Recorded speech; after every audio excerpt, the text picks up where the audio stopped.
All right, folks, just finished doing the radio show with Mark Lee, also on IBMTV.TV. And of course, we've had a great conversation there. We talked about everything from Black History Month to nutrition to a number of other issues. And of course, we also had one of our founders of this network, Nick Palbeda, join us on that conversation. And it was a great conversation. And I definitely enjoyed learning a lot about folks' different attitudes and different things that they've got going on. And of course, we were earlier checking out some of the other shows that happen on this platform.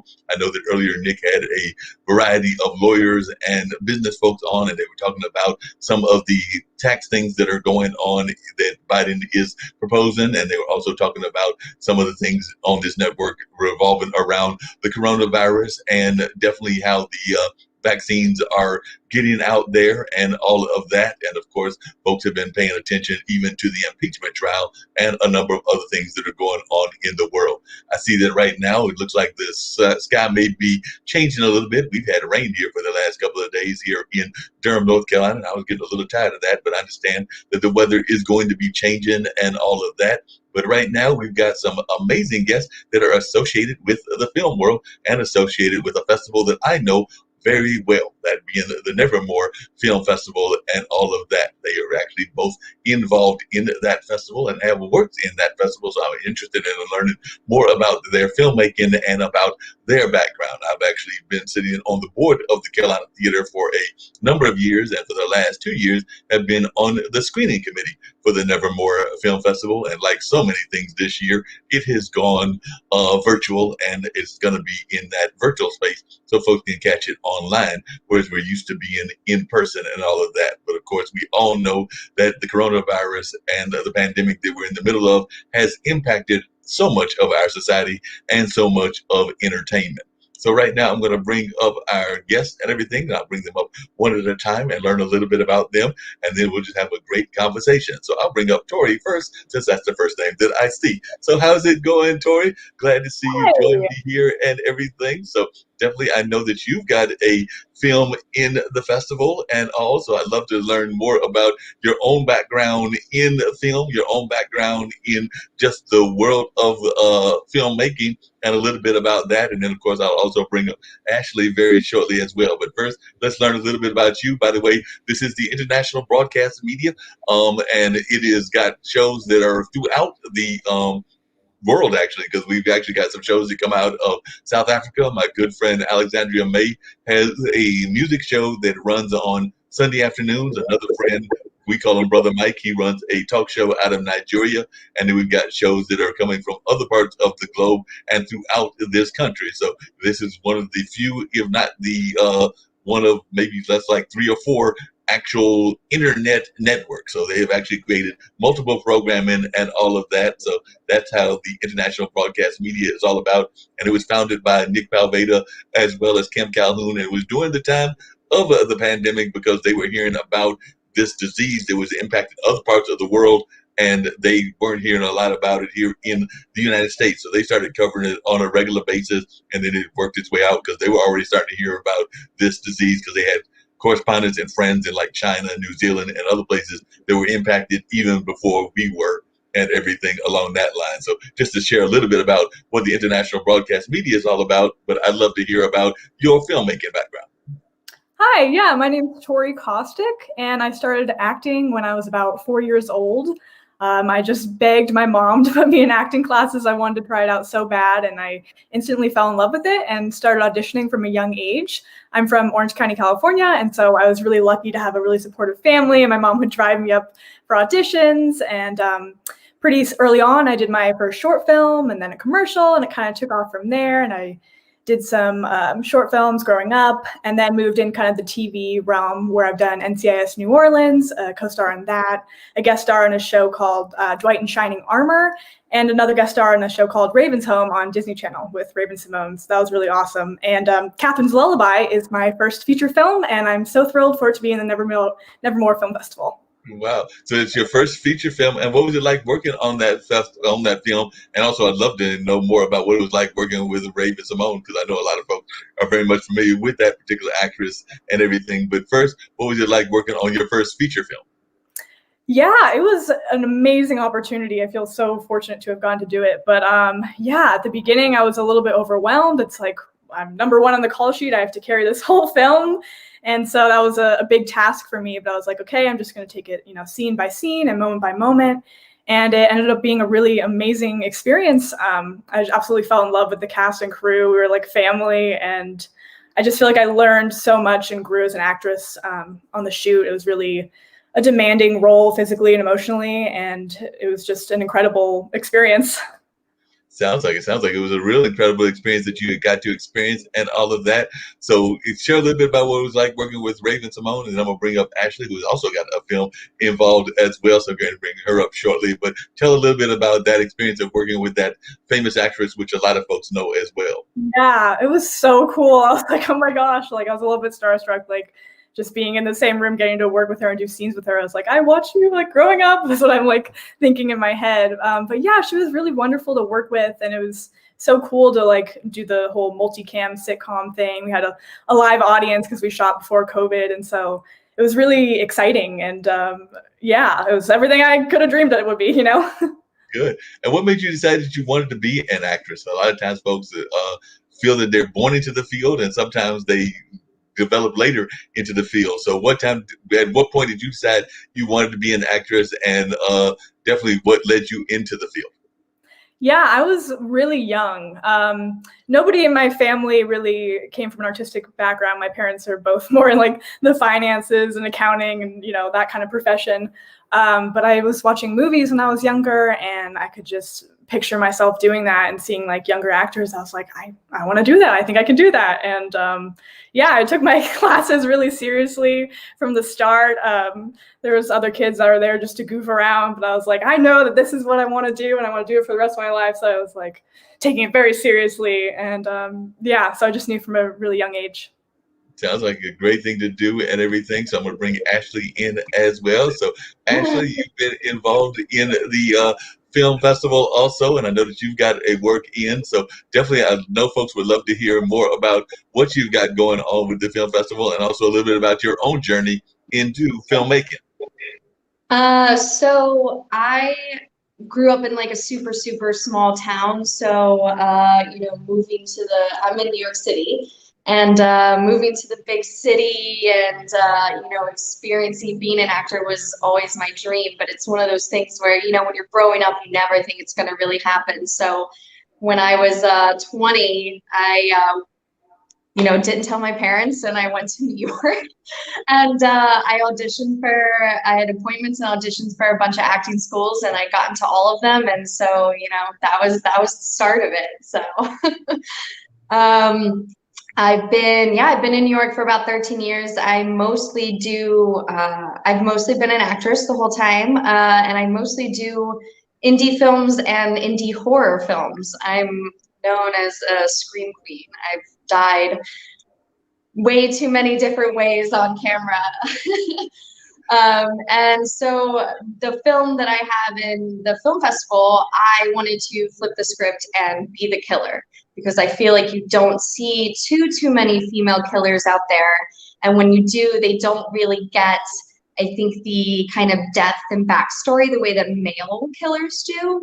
And so, I have a film. It's called Perfect, and it's a short film, proof of concept. And basically, she's tired of the dating scene in New York, and she goes out in search of her perfect man, even if that means that she has to make him herself piece by piece. So. Oh wow, that sounds like a very deep and scary kind of thought and everything.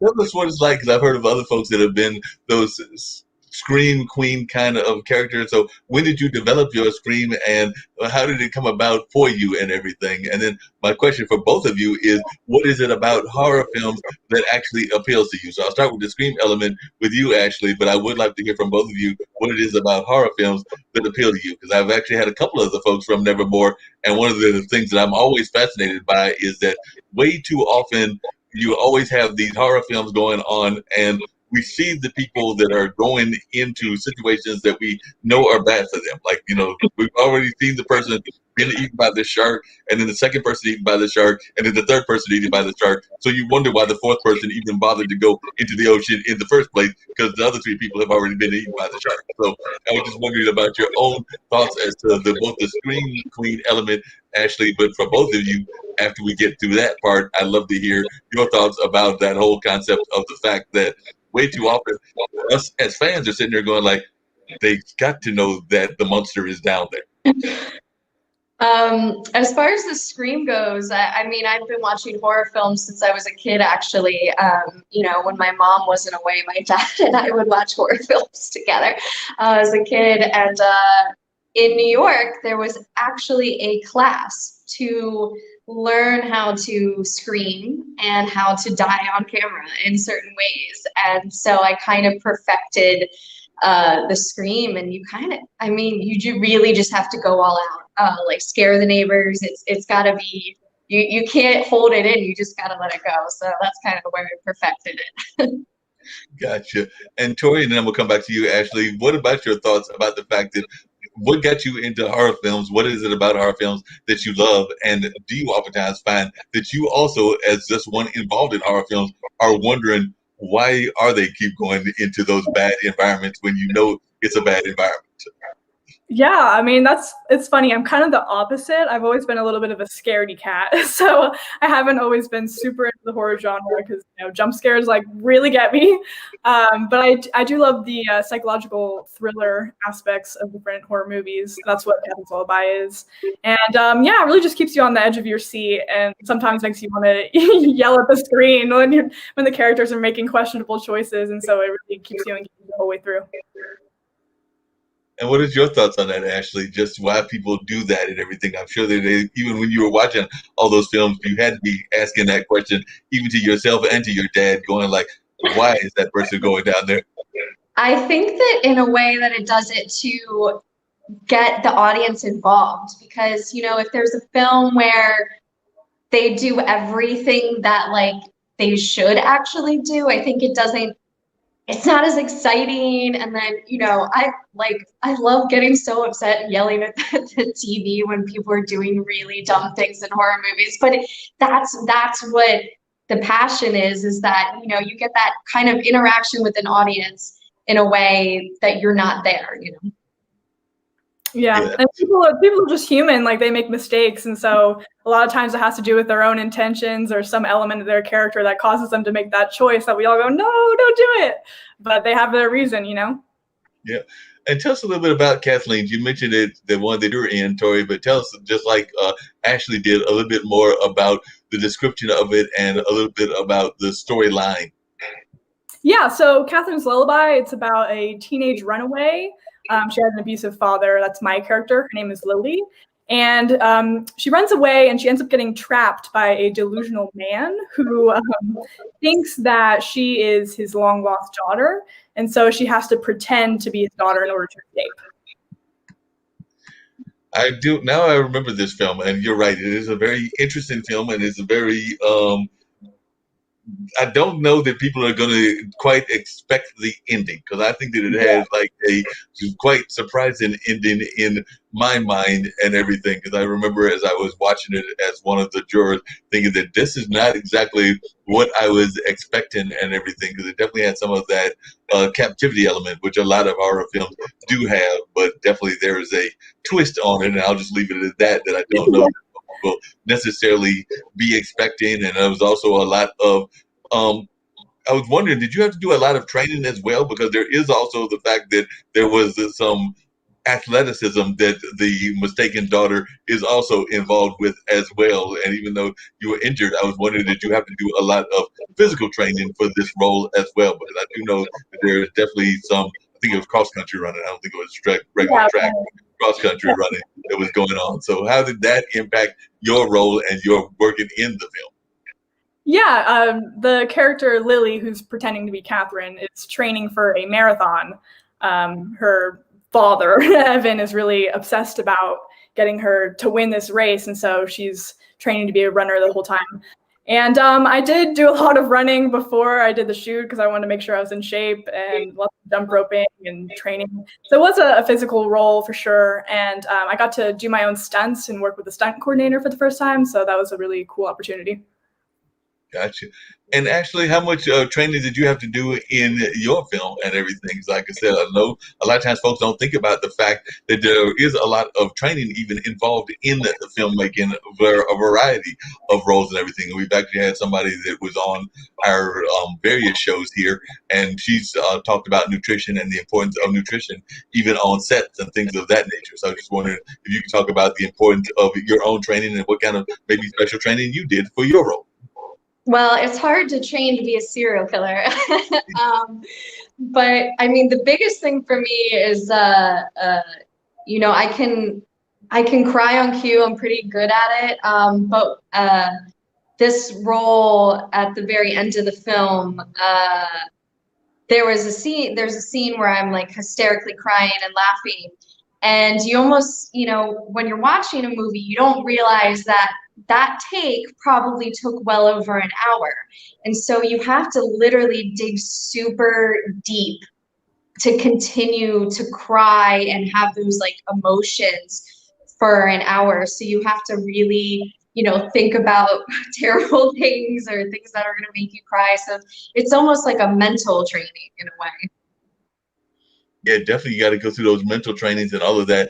And you had mentioned earlier, actually, that part of the reason you got into this film was and wanted to create this film was because there weren't a lot of female bad guys, for lack of a better term, but particularly in the horror genre. So I was wondering if you could elaborate a little more on that, because I actually do agree with you that we don't see a lot of those kind of bad guys unless it's like the real world cases, which then it's done as like a documentary or a mockumentary or things of that nature. But we don't see a lot of those in the actual production of these kind of movies. The only one I can think of that was a bad person and everything might be Catwoman and all of that, but definitely that has some mixed elements in the, whether they had some good and some bad in what they were doing. But definitely a serial killer, she was not. So talk about some of the reasons that you felt that that was something that needed to be done as a filmmaker.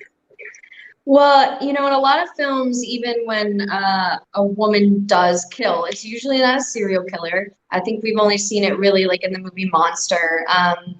They kind of give it only like, oh, she only kills this one person because she's a jealous ex, or you know, she catches her husband cheating. So I always feel like it's tied to it's such this like not depth that some of these other male serial killers get. They get, you know, this troubled past and something that happened to them that causes them to be this way. And so I felt like I wanted to create a character that had a little bit more depth. And so, you know, I'm trying to think, well, what would make a woman be, you know, a serial killer? And I, you know, kind of went through my own terrible dating experiences in New York and was like, well, you know, that might be a good start. Yeah, I can see where that would be an interesting start. I've got a good friend, Mona Shakes, who actually does Mona's Rants, and she's a comedian from Pakistan, but she does these whole conversations on pretty much a daily basis on the weekdays, and that's oftentimes what she talks about is the frustration that she's seeing with the dating world, and particularly the dating world in this modern COVID era that we're involved in, and all of that. So, along those same lines, how did COVID impact both the creation of the films as well as the getting the film out? So I'll start with you, Ashley, and then I'll come up to Tara as one of the actresses and everything in another film. But how did it impact even getting the work done? The filming and the work was done before COVID, luckily. You know, the only problem is yeah, getting it out to the festivals, and a lot of festivals were trying to decide whether, you know, they wanted to be virtual or whether they wanted to put it off. I mean, so there's good and bad with the festival season. You know, it does suck that you can't be in person and really kind of mingle with people, but in a way, I kind of love it because you know, I wouldn't have been able to fly to a lot of these different festivals. And so when the creators create these Facebook groups, and everyone's just kind of mingling and talking to each other, and you see the same films at different festivals. I think it's still a great way that these festivals have learned to still bring people together to watch the movies. Yeah, they're definitely doing innovative ways of doing that on a regular basis. What about you, Tori? How did it impact even the production of your film and everything? So, was it already shot during the before the pandemic, or was it shot during the pandemic? Y'all had to do some shifting doing what's been going on. No, yeah, luckily for us, all the production and shooting was done before the pandemic, but it has pushed back some things. Like we were supposed to have a theatrical release in March, but it's now been moved to May 21st, so fingers crossed that we'll be able to have our theatrical release in May. So it's just been some adjusting, with all the things going on in the world. But yeah, we're really excited to be doing these virtual film festivals and getting to connect with so many other filmmakers like you were talking about, Ashley. Yep, definitely. That's the thing that more and more people are doing, is they're finding these kind of opportunities as a way to connect and definitely learning more about each other and all of that. And I am going to pull up at least a little bit of a clip, because I was on the judging committee, so I can find the clip and everything, and definitely pull up a little bit of folks' works and everything. So I'm going to do that for yours first, and definitely I think it's toward the beginning that at least let folks see what's going on in the early parts of the film and all of that. So I'm going to bring that up so that folks can see a little bit of your work and all of that. So definitely bring up some of Tori's sounds so the folks can see what Catherine's Lullaby is all about. And then might do the same if I can with Ashley's work as well. So we're going to bring that up. In the meantime, definitely, could you talk about just in general,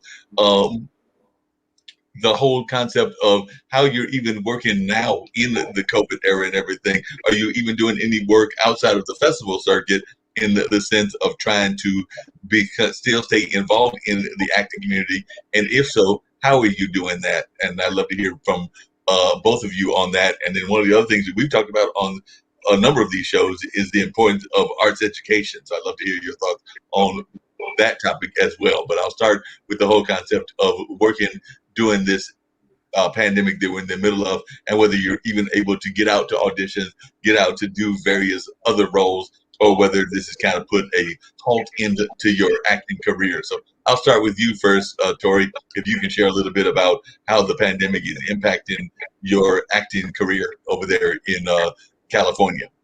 Yeah, it's definitely different. It's, everything is through Zoom, basically. It's all self-tape auditions and Zoom callbacks.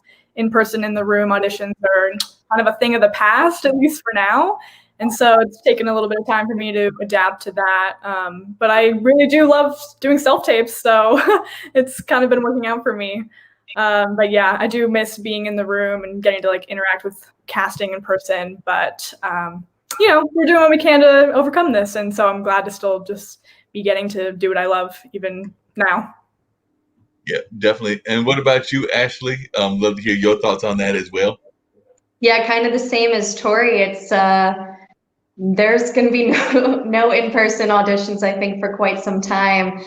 So just been doing a lot of self-tapes at home, which has its benefits, but like Tori said, it's you kind of miss that energy in the room when you're auditioning. But in New York, we're lucky that productions are still happening. They've been pretty safe with COVID protocol. So it's still been happening. And I think weirdly during this time, indie films have really kind of shined more so than a bigger production. So hoping that this kind of paves the way for more indie films to kind of make it into the limelight.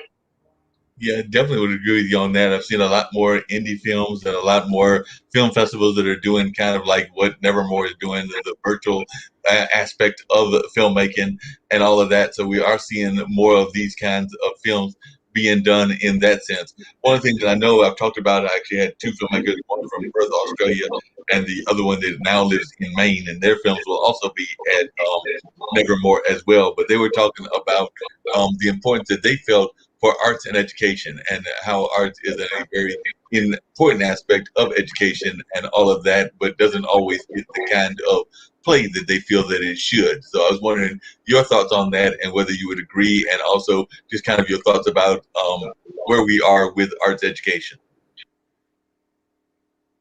So I think that you know, especially during the pandemic, it really showed that people survived on art in any form, you know, film, television, music, books.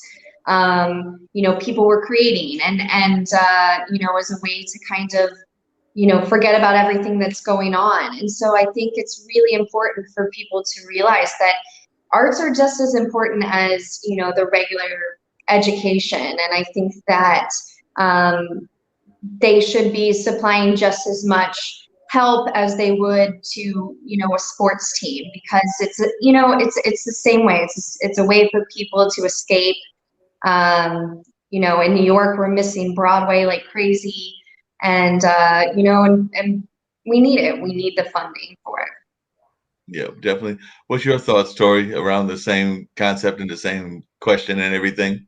Yeah, I fully agree that the funding needs to be a priority for the arts and, you know, not just for sports or STEM. I mean, it's one thing to focus on kids' academics and their test scores only, but we have to remember that they're full human beings and they're growing and developing. And in order to become the best version of themselves, they really have to explore all sorts of interests in order to find who they really are. And I think arts is a great platform for exploring oneself.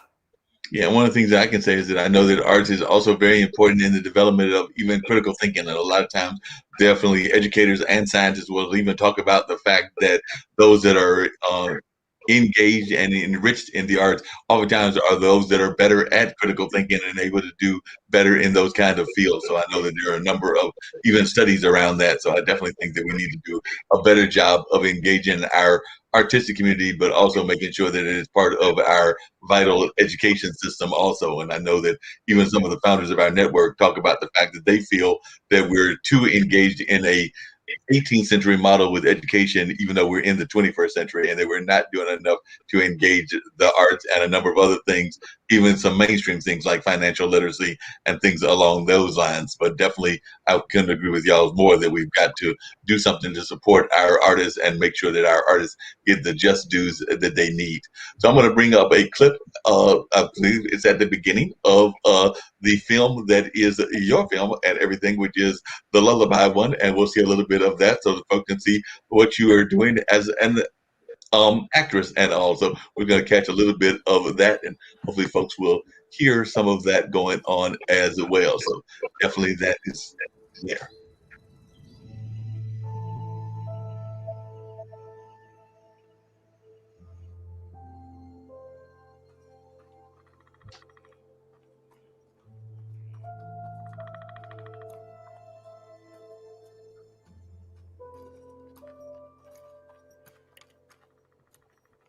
You still have water? No, How much longer? just a little.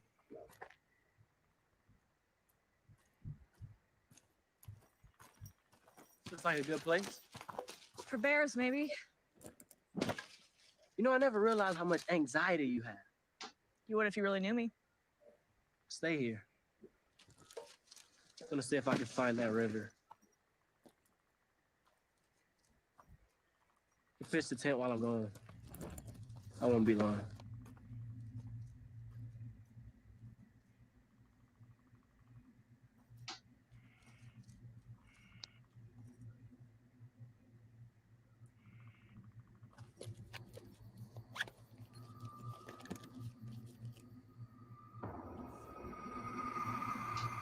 No.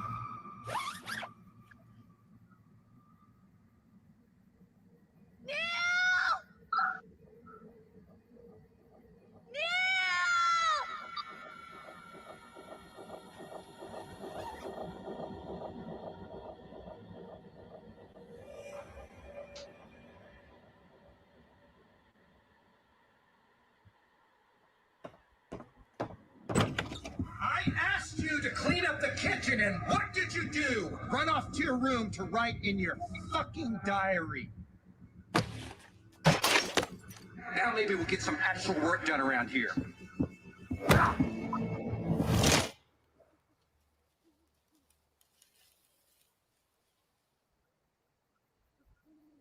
Neil? Are you there?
Hello? Is anyone here?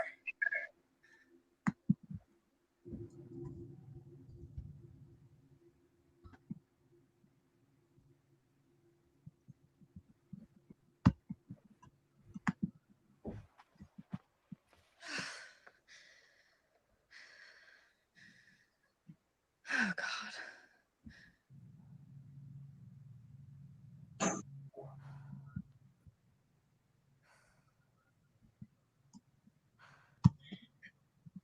Hold on a second. Hi. Hello, sir. I need help. I'm so sorry for banging on the door like that. I got lost. I was with my boyfriend and It's all right. I'm just happy you're safe. Thanks. Do you have a phone? Don't just stand there. Come inside. Come on. I'll get you some water. Thanks. You're very kind. Can I use your phone? My boyfriend probably needs help. Here. I really need to use the phone. Here you go.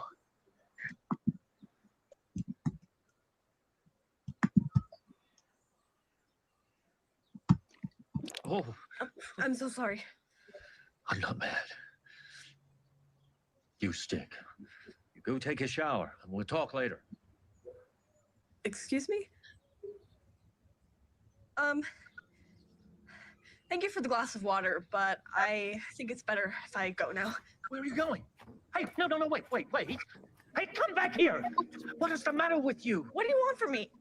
I want you to come inside so we can try to have a normal conversation. What? I'm not gonna say it again.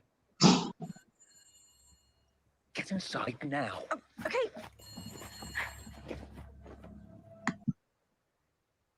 Well, that gives people a little taste of what it's all about and everything. So definitely that's a little bit of the beginning. And like you said, it definitely has some serious drama there towards the beginning and all of that. So what was it like actually doing that shoot in the woods and everything? Because as you were going through that whole environment, I was like going, I think I've been on that hiking trip, but I didn't like it. Yeah, we were out in Wrightwood, California, a forest outside of LA. And yeah, I was just getting scratched by lots of leaves and twigs, and did a lot more running in the woods than is actually in the film. She's out there for days on her own, but a lot of that was cut. So yeah, it was different than anything I'd ever done before, but it was interesting. Different That's challenges, cool. I suppose.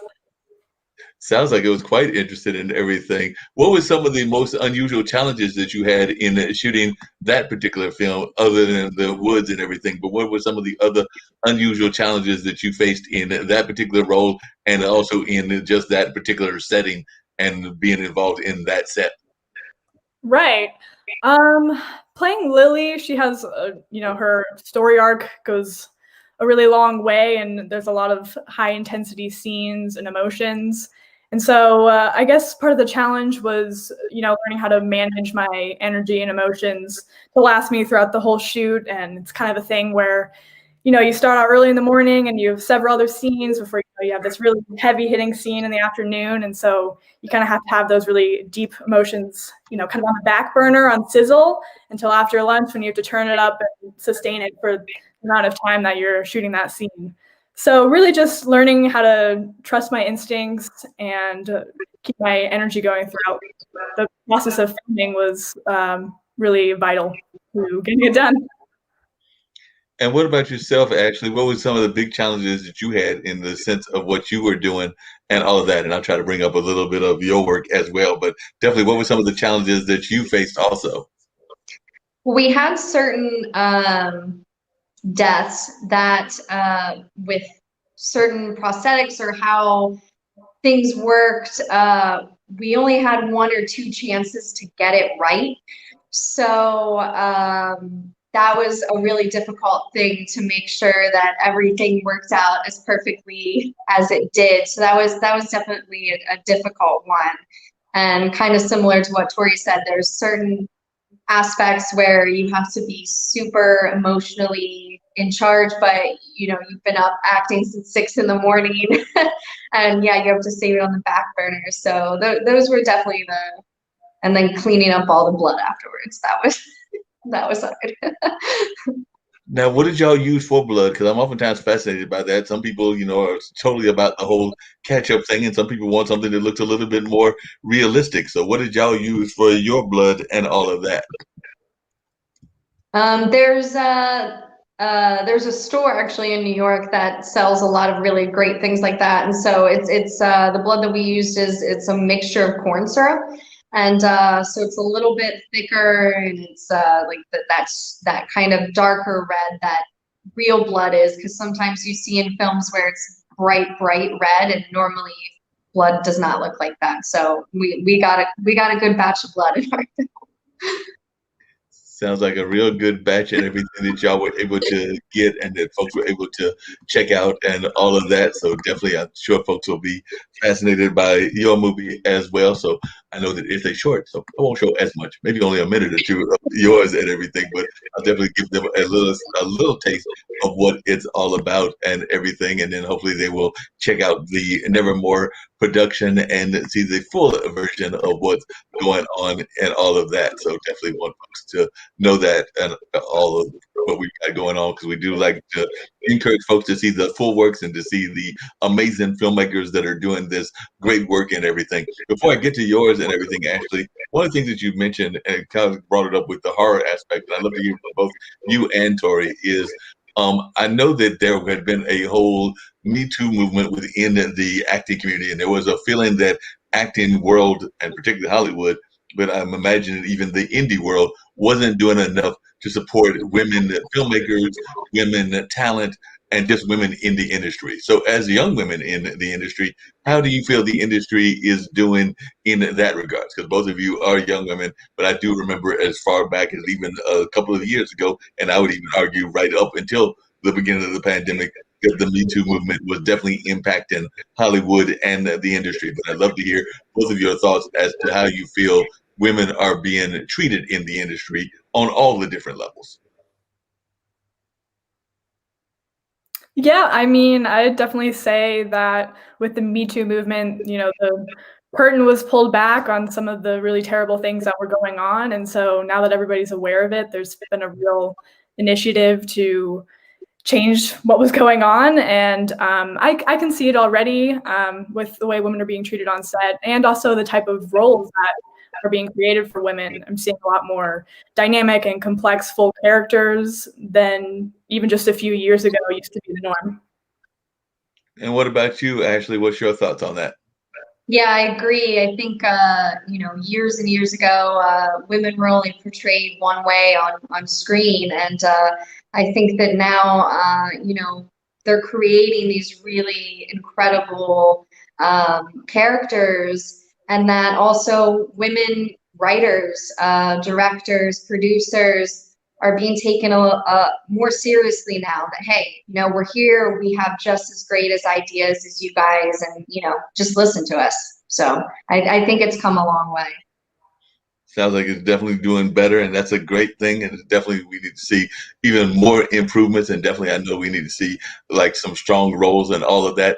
Who is both of y'all's in the sense of acting? Who have been some of your inspirations, and in the sense of you actually, even in the directorial field, who have been some of your inspirations? But I know both of y'all are actresses as well, so I'd love to hear your thoughts as to who some of the folks are that have inspired you in the industry. So I'll start with you, Ashley. Yeah, Tori, go ahead. Yeah, I've definitely been inspired by Greta Gerwig. She directed Lady Bird, and that's one of my all-time favorite movies. Saoirse Ronan is so incredible in that. But yeah, it's been really awesome to watch Greta's career as an actor, which she's done some phenomenal work. Frances Ha's, another one of my most favorite movies. And to see her transition into the world of directing and the way she's really owned that and put her spin on stories, and I've been really inspired by her and everything that she is. And what about you, Ashley? Greta was mine too. I absolutely love her work, and I love that she not only like writes and directs. She kind of takes the reins on everything, and a lot of the things that she's done are absolutely brilliant. As far as acting goes, I was growing up, I was always a huge fan of Angelina Jolie for the fact that she is not afraid to get weird, get dark, kind of go in those places that I think a lot of women weren't doing at the time, where, like she wasn't afraid to be ugly in a sense, as far as like the character and the personality. And I think that a lot of more women are starting to have those kind of characters come about. So she was probably my inspiration. Gotcha. And we actually just lost, and I think she lived to be like around 94, 96, something like that, a powerhouse actress and all of that.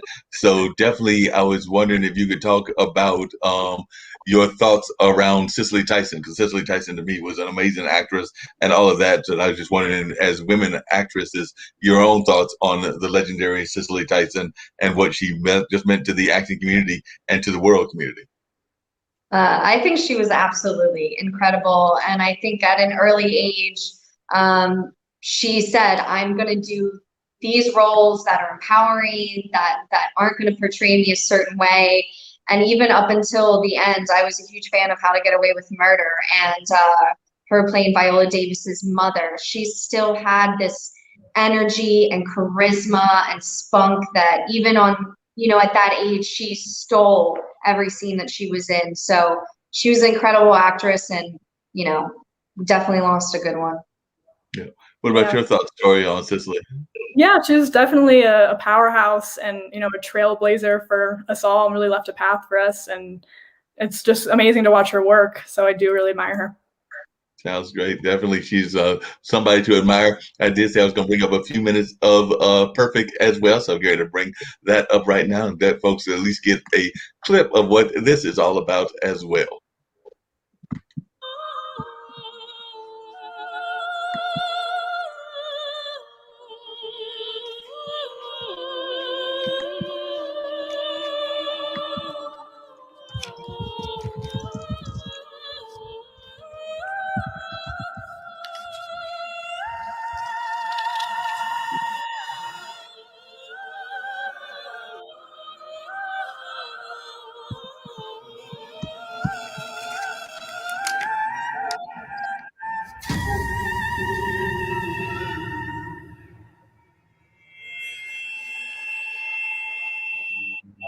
Another to calm the nerves.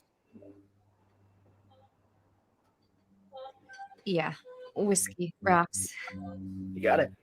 And one of those cherries dipped in it? Sure, absolutely.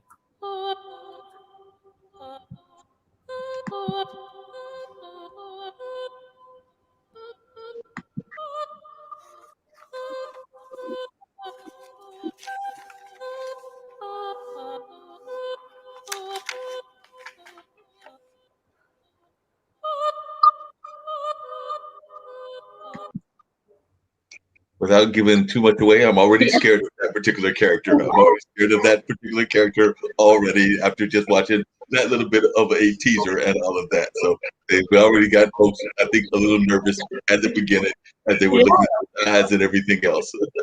Yeah, I had people tell me after watching it, they were like, "I'm kind of scared of you," and I was like, "Well, I guess it did its job then."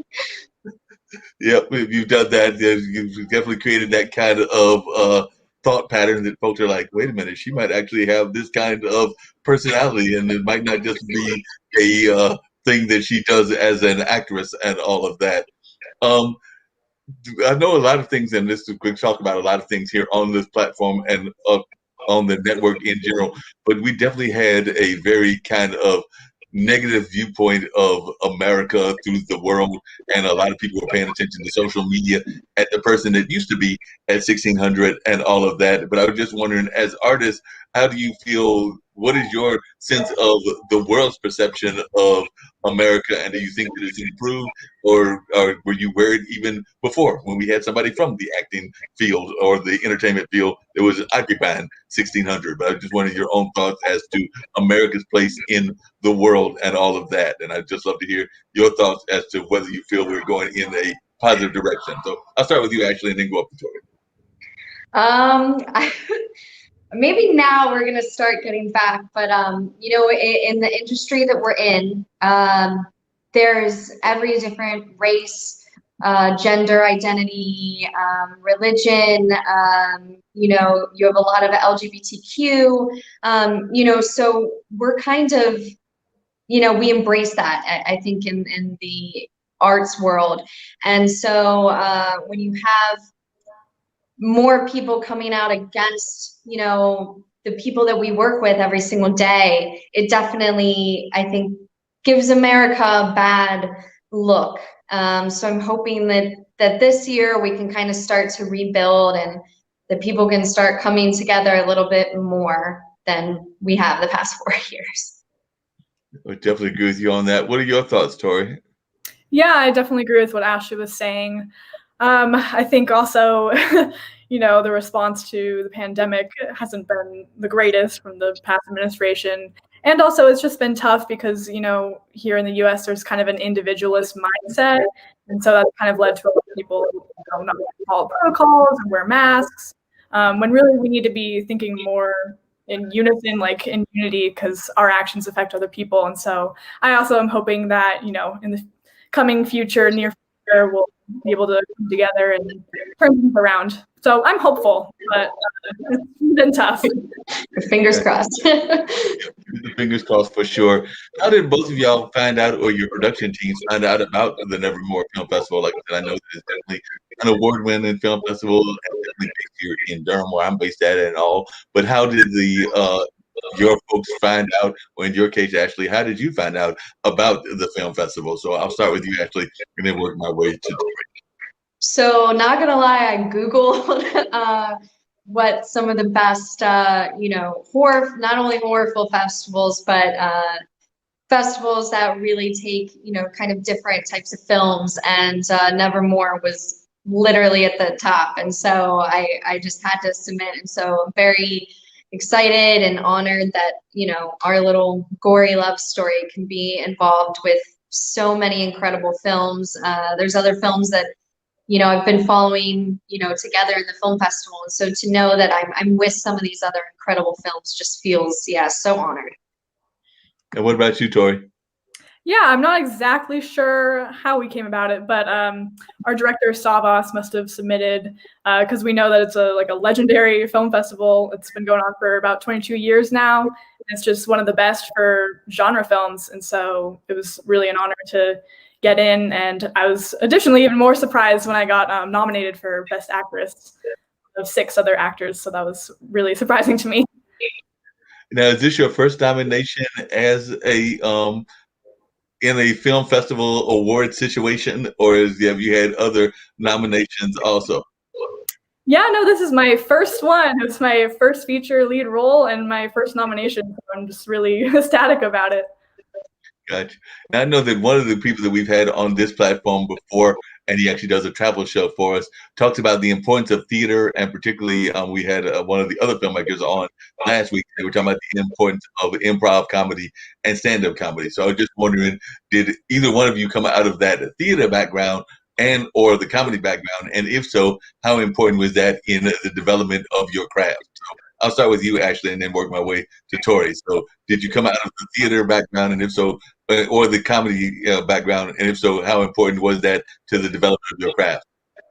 I definitely grew up, even as a kid, I was doing community theater. I think my first role, there was a Winnie the Pooh like stage play, and I was Roo, the baby kangaroo, and I was hooked. So I've been doing, even through high school and stuff, I did, Shakespeare, drama club, those kind of things. I never got into it too much in New York. I kind of led towards film and television, but it definitely helped kind of propel my love for acting. And I still, go to Broadway shows, well, not now, but I would go to Broadway shows all the time and just feel so inspired watching the live performers on stage.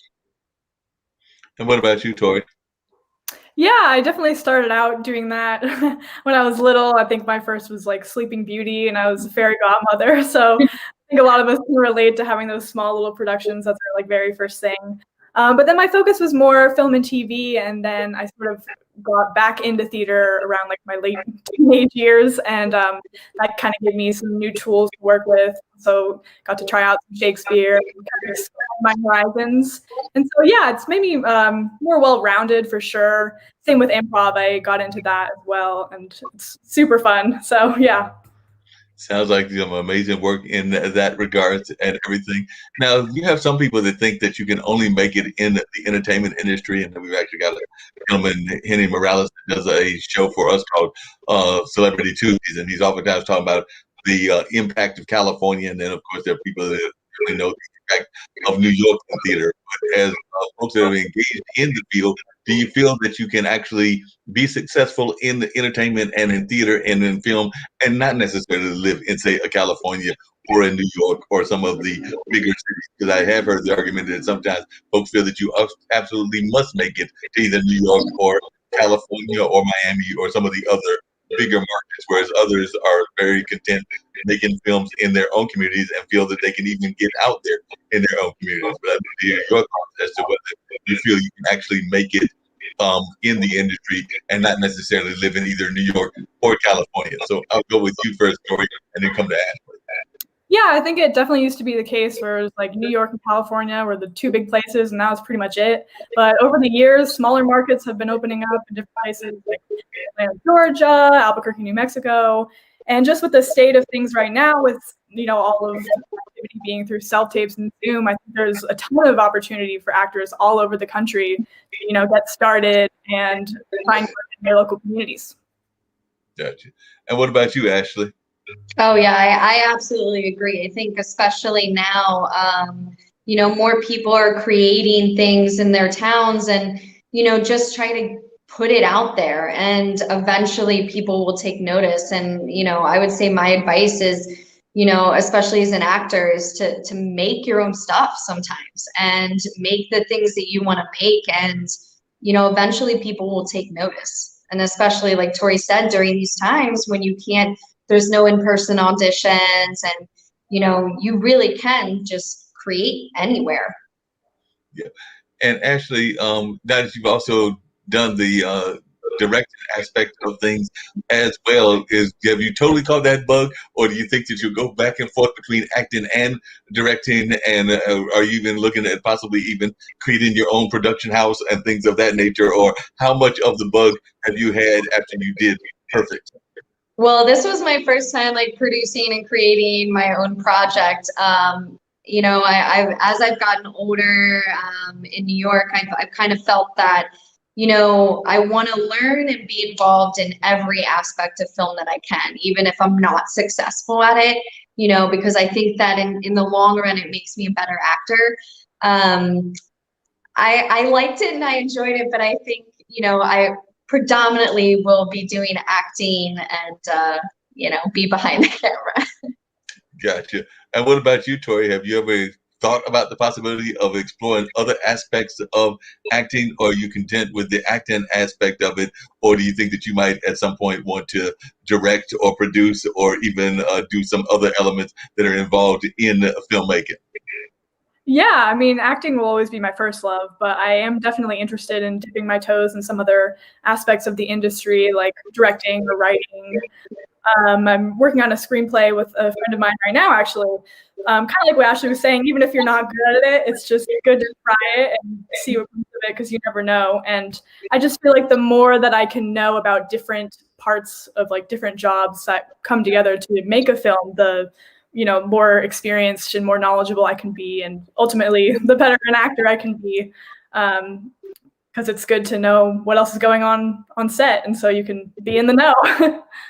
No, that makes a lot of sense. And y'all actually, both of you have actually used the word, and I've heard it come up in lexicon, in conversation. And I was just wondering, from both of your perspectives, do you prefer the title? Because I've heard it has kind of changed over the last terms and everything. That sometimes um, female actors prefer just being called actors and things of that nature, where some are still content being called actresses. So, like I said, what is your own preference? Because I've heard this whole conversation, even in I think there was a whole news conversation I saw on like one of the big news networks, like the New York Times or something, where they were trying to decide what they felt more comfortable with. But I was just wondering your thoughts as to which one you felt more comfortable with. So, Tori? Sure. Yeah. I usually just say actor, but I'm fine with actor or actress. Either one is good to me. I guess actor as a term seems less limiting than actress. For me, actress kind of sounds a little bit like glamorous and old-timey, whereas actor can be any range of roles. But I'm certainly not offended by actress. Just personally, I usually refer to myself as actor. Gotcha. And what about yourself, Ashley? Yeah, I mean, I don't really mind either way, but I do prefer actor as well. When people, we kind of compare it like, there's male and female doctors, and you don't go in and say, oh, hey, doctoress. You don't give, so it's nice to kind of just be included with the men, that it doesn't matter what gender you are, you're an actor through and through. Yeah, that makes a lot of sense, and definitely I can hear what y'all are saying in that regard. I did want to bring in one of my other guests as well, and that's a gentleman that's involved in the music industry and everything. But before I get to that, one of the things that I was getting ready to ask both of y'all is, are there any dream roles that y'all are like would love to play, or that y'all have thought about that are like your dream roles? I know that a lot of times folks do have like something that is their ideal role that they want to play, or that they would be interested in, and all of that, or maybe a dream type of role. So I'll start with you, Tori. Is there some sort of dream role that you have always dreamed of being involved with, and maybe somebody that's around the globe watching? Because like I said, I do know that we have folks watching from as far away as South Africa, Nigeria, Australia, and a number of other places. So maybe they'll call you into one of those countries to travel to it. So are there any sort of dream roles that you've had in your life that you would love to play and everything? It's tough because there's a lot that I would want to try, but I really like coming of age, like indie comedy dramas, and so I would love to do something, that's centered on like a coming of age story and like female friendship, just something with a strong female lead that has a lot of levity to it, the levity and heart, and some funny, but also a lot of drama. Sounds good. What about you, Ashley? I'm a huge Lord of the Rings fan, like super huge. So I would love to be involved in a huge production like that, where I'm some sort of badass warrior that can, kick just as much ass as the men on screen. So that's always a dream of mine.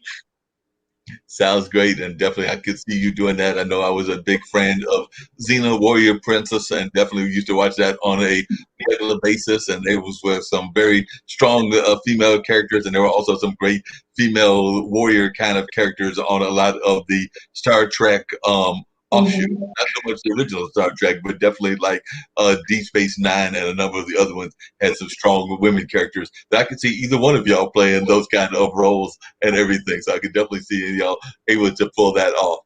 So like I said, I did want to bring Aromi into the conversation. How are you doing and everything? Share a little bit with our lady actresses about your own background and about your entertainment background and all of that. I'm sure that they would love to hear about some of the things that you've been involved in, because I know you're involved in the music world and in a number of ways, but definitely they might be interested in learning more about you as well. Well, thank you for inviting me back on the show. It's definitely an honor to be back on the show again. I have been in the music industry ever since I was 8 years old. 8 years old was my first performance in front of about 8 people. My style is more along the lines of Michael Bolton, and so I write a lot of Michael Bolton style type music. And you can go to my Facebook page, Weeks Jason Howard. I kind of mixed that up a little so people don't know my first name from my last name. You know, identity protection now day and age. So, and I used to have my own radio show on Spreaker, if you have heard of the Spreaker radio network. And with connecting radio stations, I had I could have about 65,000 listeners a week. So I've had a chance to work with some pretty neat artists on there.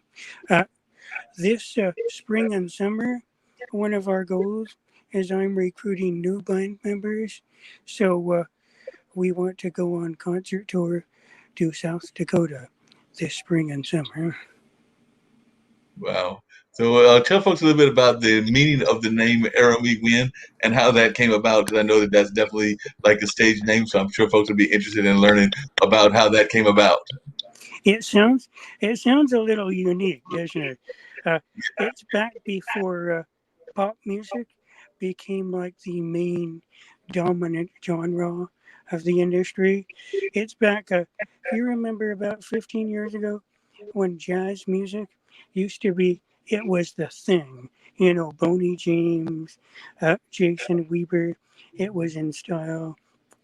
So I wanted a name that kind of had a jazzy sound to it. It had kind of a smooth, cool sound to it. So that's the artist name I've stuck with throughout the years. Definitely. And Tori and Ashley, what are some of the musics that y'all enjoy as well? Like I said, we have different kinds of folks that have all kinds of conversations. So I'm sure that Aramie may even be interested in knowing what kind of music is your favorite style of music. So I'll start with you, Ashley, and then work my way up to Tori. I mean, I like everything from heavy metal to, Broadway musicals. I grew up in the 90s, so I kind of grew up in the 90s grunge era. So that really got me into rock music. So I'm a pretty big, I like, everything from like 80s hair metal, to Smashing Pumpkins, wide array. Sounds like it. What about you, Tori? Who are some of your favorite musicians, and what are some of your favorite styles of music? Yeah, my dad definitely had a huge influence on my musical taste growing up. So I definitely got into like classic rock. I really love the Beatles, and I've kind of gotten into more like alternative stuff. A few artists that I really love are Phoebe Bridgers, Florence and the Machine. I love Ford, and yeah, just like kind of into like indie pop stuff right now. So yeah. So I'm gonna flip the script and ask Aramie. Both Ashley and Tori are into horror movies. They've actually been involved and starred in some horror movies. So I was just wondering, are there any particular horror movies that are your favorites and all of that, or do you stay away from the horror genre of films? Well, if I may, I'll start. I'm a big Stephen King fan. Oh, I love Stephen King movies. If you guys have ever seen Rose Red by Stephen King, it was a very popular film about a house that was haunted, and the house would change form. It was like a changeling, a form changer all by itself, and the people in the house would be walking down the hall, and all of a sudden they couldn't get out because there was a wall there, or there was a different room that didn't exist, or something else. It was real freaky. So yeah, my family, we've always been real big fans of the Stephen King movies. Gotcha. That actually brings up a good question. Tori and Ashley, who are some of the, or what are some of the horror movies? I actually referenced Jaws. I remember there was a movie that I don't remember the title of, but it was about reincarnation that actually scared the wits out of me when I was a young gentleman and everything, because it was like one of those psycho thrillers that one of you were talking about, but it definitely got you worried. I think I had nightmares for nights after that movie, and definitely had nightmares after the watching the Exorcist and the Omen and a couple of other ones like that. But what are some of the horror movies that inspired y'all as y'all were developing your love of horror movies and all of that? So, or even some of the psycho thrillers, because I know that definitely Nevermore also involves psycho thrillers as well. So, either in the horror factor of movies or in the regular, more traditional horror movies or psycho thrillers, what are some that inspired you?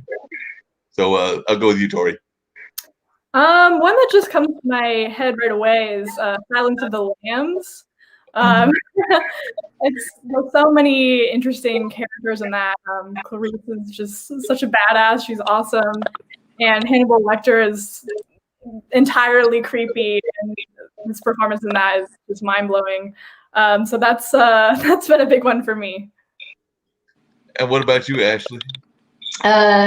Very similar to you, Mark. The Exorcist was one. I love doing films now with, like, prosthetics and things like that. Really good, special effects makeup. And I think that, that movie really terrified me. And I think that the makeup and, I mean, everything down to the, pea soup coming out of her mouth, it just really, in a weird way, was like, hey, I want to do stuff like that.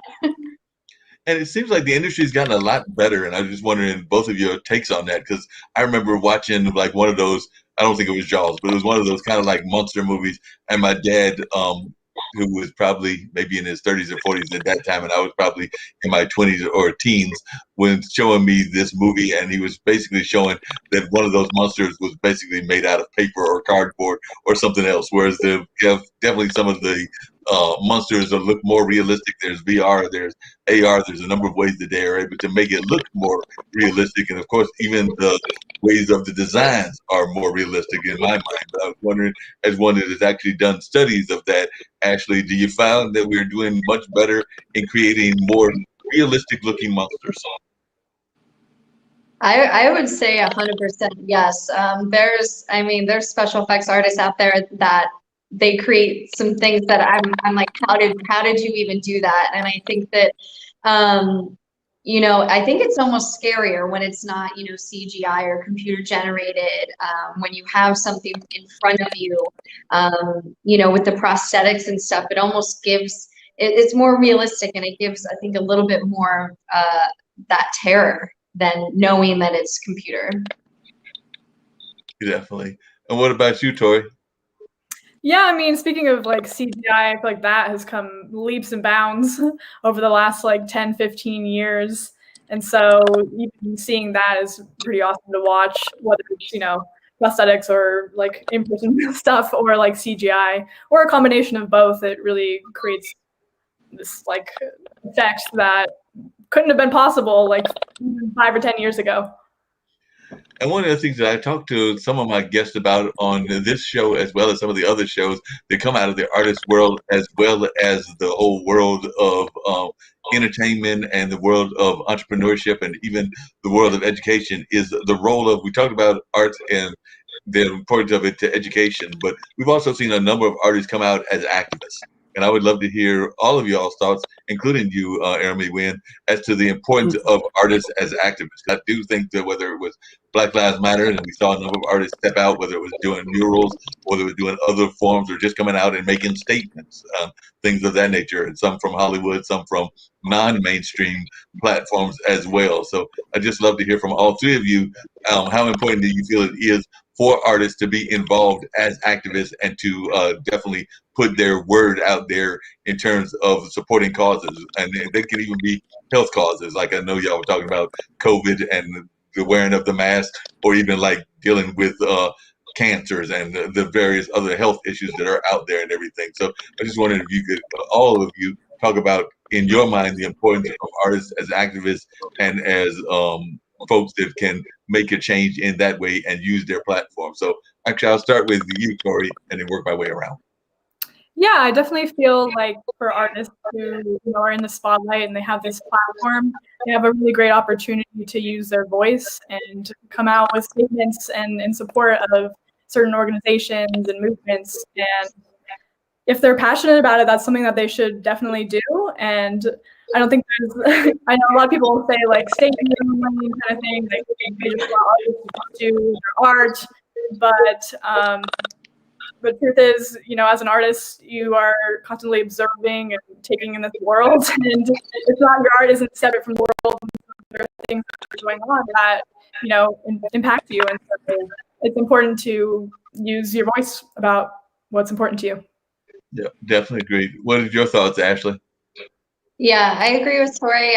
I see all the time under, actors' Facebooks and Instagrams and stuff where people are like, stick to your acting. But, they're human beings just like the rest of us, and they have to live in the world that we're living in. So, I love that, like Leonardo DiCaprio, his entire Instagram is about climate change and the things that are going on in the world. There's like no pictures of him partying on a yacht. It's all about what's going on in the world. And I think that, I come from a super small town where, those people might not otherwise know, honestly, about what's really going on in the world. And so I think it's a great way for artists to get the word out there about different, things that they're passionate about.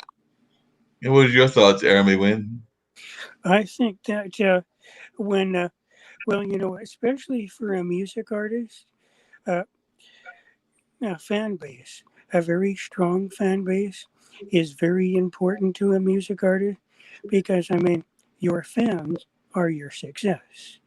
And I think when fans see you involved in different issues in the community, trying to use your influence to help improve the condition of humanity, that people admire you for that, and then it will also create a much more powerful fan base when people see that you care more about the issues of communities throughout the world. Yeah, that makes a lot of sense. And by the way, actually, I might have you beat because I actually grew up in a little town called Warrenton, North Carolina. So, I'm from Durham, born in Durham, and definitely consider Durham to be one of my hometowns. Warrenton would be the other hometown because I moved there when I was like 11 and lived there in between going to school in Milwaukee. So my early development years of like preteens and teen years and even young adult years of early 20s were in a little town called Warrenton. So like I said, I think we might have had one traffic stop, one might have been one grocery store if I can remember correctly, and a lot of other things that are part of that small town, including a little hardware store and a movie theater that like to show spaghetti westerns and the old Bruce Lee movies, because I did grow up in the late 70s and early 80s. So I might have you beat on the small town aspect of things along those lines. So what is the small town that you are from, Ashley, and everything? I'm originally from Hagerstown, Maryland. You drive 5 minutes one way, you're in West Virginia, 5 minutes the other way, you're in Pennsylvania. It's a cute little town, but, I definitely am very thankful that, I'm in New York City and was able to kind of experience all sorts of different people from all over the world that I would never have gotten if I had stayed in my hometown. Sorry, Hagerstown. That actually is an interesting question. So you've been in New York City for a while, and of course everybody knows the Big Apple and everything. But what's something that in your mind people may not know about New York City and its whole vibe that you have found that's unique or unusual in your opinion that you love about New York City? And I'm going to ask the same thing to Tori about her part of California and also Arabi as well, because I oftentimes find that oftentimes when we talk to people, we find fascinating aspects because we're not in that person's shoes. So, as somebody that moved from a small town in Pennsylvania, Maryland, I guess it was Hackerstown, right, to definitely into New York City, what are some of the things that you have found that you love about New York City now that maybe other people don't recognize it as? I mean, a lot of people definitely think New York's super dirty, and kind of is. The trash is everywhere. But the one thing about New Yorkers, especially during this pandemic, is, I mean, the lengths that people go to help each other. We're a little blunt. We'll tell you, you know, how it is. But, you know, at the end of the day, we're willing to help our neighbor and to be there for each other. And I think, and embrace, people from everywhere. I mean, it's so accepting here. You know, when I first moved here, everyone thinks that New Yorkers are kind of assholes. But my experience has been totally different. Everyone here is so accepting of everybody, and it's a fun place to live. Gotcha. And what about California? What's something unusual about California? And are you a native Californian or did you transplant yourself there? And what's something that people may not be aware of your part of California that might surprise them? Yeah, I'm a native California, born and raised. I'm from Orange County. Not necessarily unusual, but maybe something people don't know is that there's kind of a thriving dance community there. There's a lot of really strong competitive dance studios. And that was a huge part of my upbringing. I studied too and competed on teams growing up. So yeah, dance community out there. I don't know if people know that about. Yeah, I don't think that I knew that. And actually, my dad's lady friend was a dance critic, and she's actually done some dancing even in her later years of life, because she's actually one that believes that dance is something very important to folks, even as they go into later in their life, into like their 70s and 80s and things of that nature. So she's actually done some dance revolving around that community. And she's originally, I think Linda's originally from New York. So she's a New York native by nature, but now lives in North Carolina and is very much of a dance supporter, dance critic, and dancer herself as well. So definitely, anytime that there's things going on in the dance community, that's amazing. So, Ermi Wynn, what's something about your part of the world that folks might find unusual or different? Well, unlike Ashley, I was born in the big city, so I lived in Salt Lake City, Utah, but I'm not a Mormon, laugh out loud. Everybody knows that Salt Lake City is Mormonville there, but it's huge. Geographically, it's about half the size of Los Angeles now. But I moved to southern Nevada about 10 years ago because of my respiratory condition, the milder climate. It's much easier on my health. If you know where Pahrump, Nevada is, we're about an hour west of all the excitement of Las Vegas. And speaking of which, the town only has 2 traffic lights here. But we have a lot of people during the winter because it's known as one of the snowbird capitals of the world. You know, snowbirds are people that escape their cold climate in the winter to come where it's much milder during that time of year. Gotcha. And Tori, as he was talking, I was just thinking about the fact that the wildfires were really ravaging California at one point. Is that still going on? And if so, how is that impacting you and your life? Because I know that there were parts of California that were still under fire as recently as definitely December and January. And I want to say there might even be parts that are still being impacted even to this day. So is it still impacting the whole state? And if so, is it impacting you personally? Yeah, there was a period of time there a few months ago where the fires were just ravaging the whole state, like coast to coast. It was really a disaster. And there were some pretty close to me, and the smoke was unbearable. Luckily, right now there's nothing too bad going on fire-wise, but that did kind of inspire me to work with this organization called the Sunrise Movement. It's a youth organization to fight climate change, and so I was doing some phone banking with them because I was just seeing firsthand, the effects of extreme weather events, climate change on their environment. Wait a minute. I thought that climate change didn't exist. That's what certain people tried to say, even though I don't believe that in the least bit. But there were certain folks who tried to claim that. Past that, it's not a debate anymore. No, there's no doubt that climate change is definitely going on. I mean, you've got snowstorms in the middle of the spring, and you've got warm weather in like the 70s and the 80s in the middle of December. So anybody that thinks that climate change isn't happening has definitely fallen off some cliff or another. I don't know what cliff it is, but they've fallen off a cliff and they need to get back off of it, because there's definitely something that is going on a regular basis and something that is impacting us. Actually, I know that was one of the things that they even said when the COVID pandemic hit us and everything, was the fact that it might have actually helped the climate because all of us were going inside, so we weren't doing as much to destroy the climate. And I know there were even some animals that were seen in places that they had not been seen before. I want to say there were like dolphins in Italy and some other places around the world of animals popping up and everything, because they were like, the humans are locked inside, so we can now come out and look like we're supposed to do in the first place. So there's definitely been some positive, even in negative aspects of things that go on. So sometimes there can be positive things that happen even when we're going through negative aspects of our lives, whatever those negative aspects are.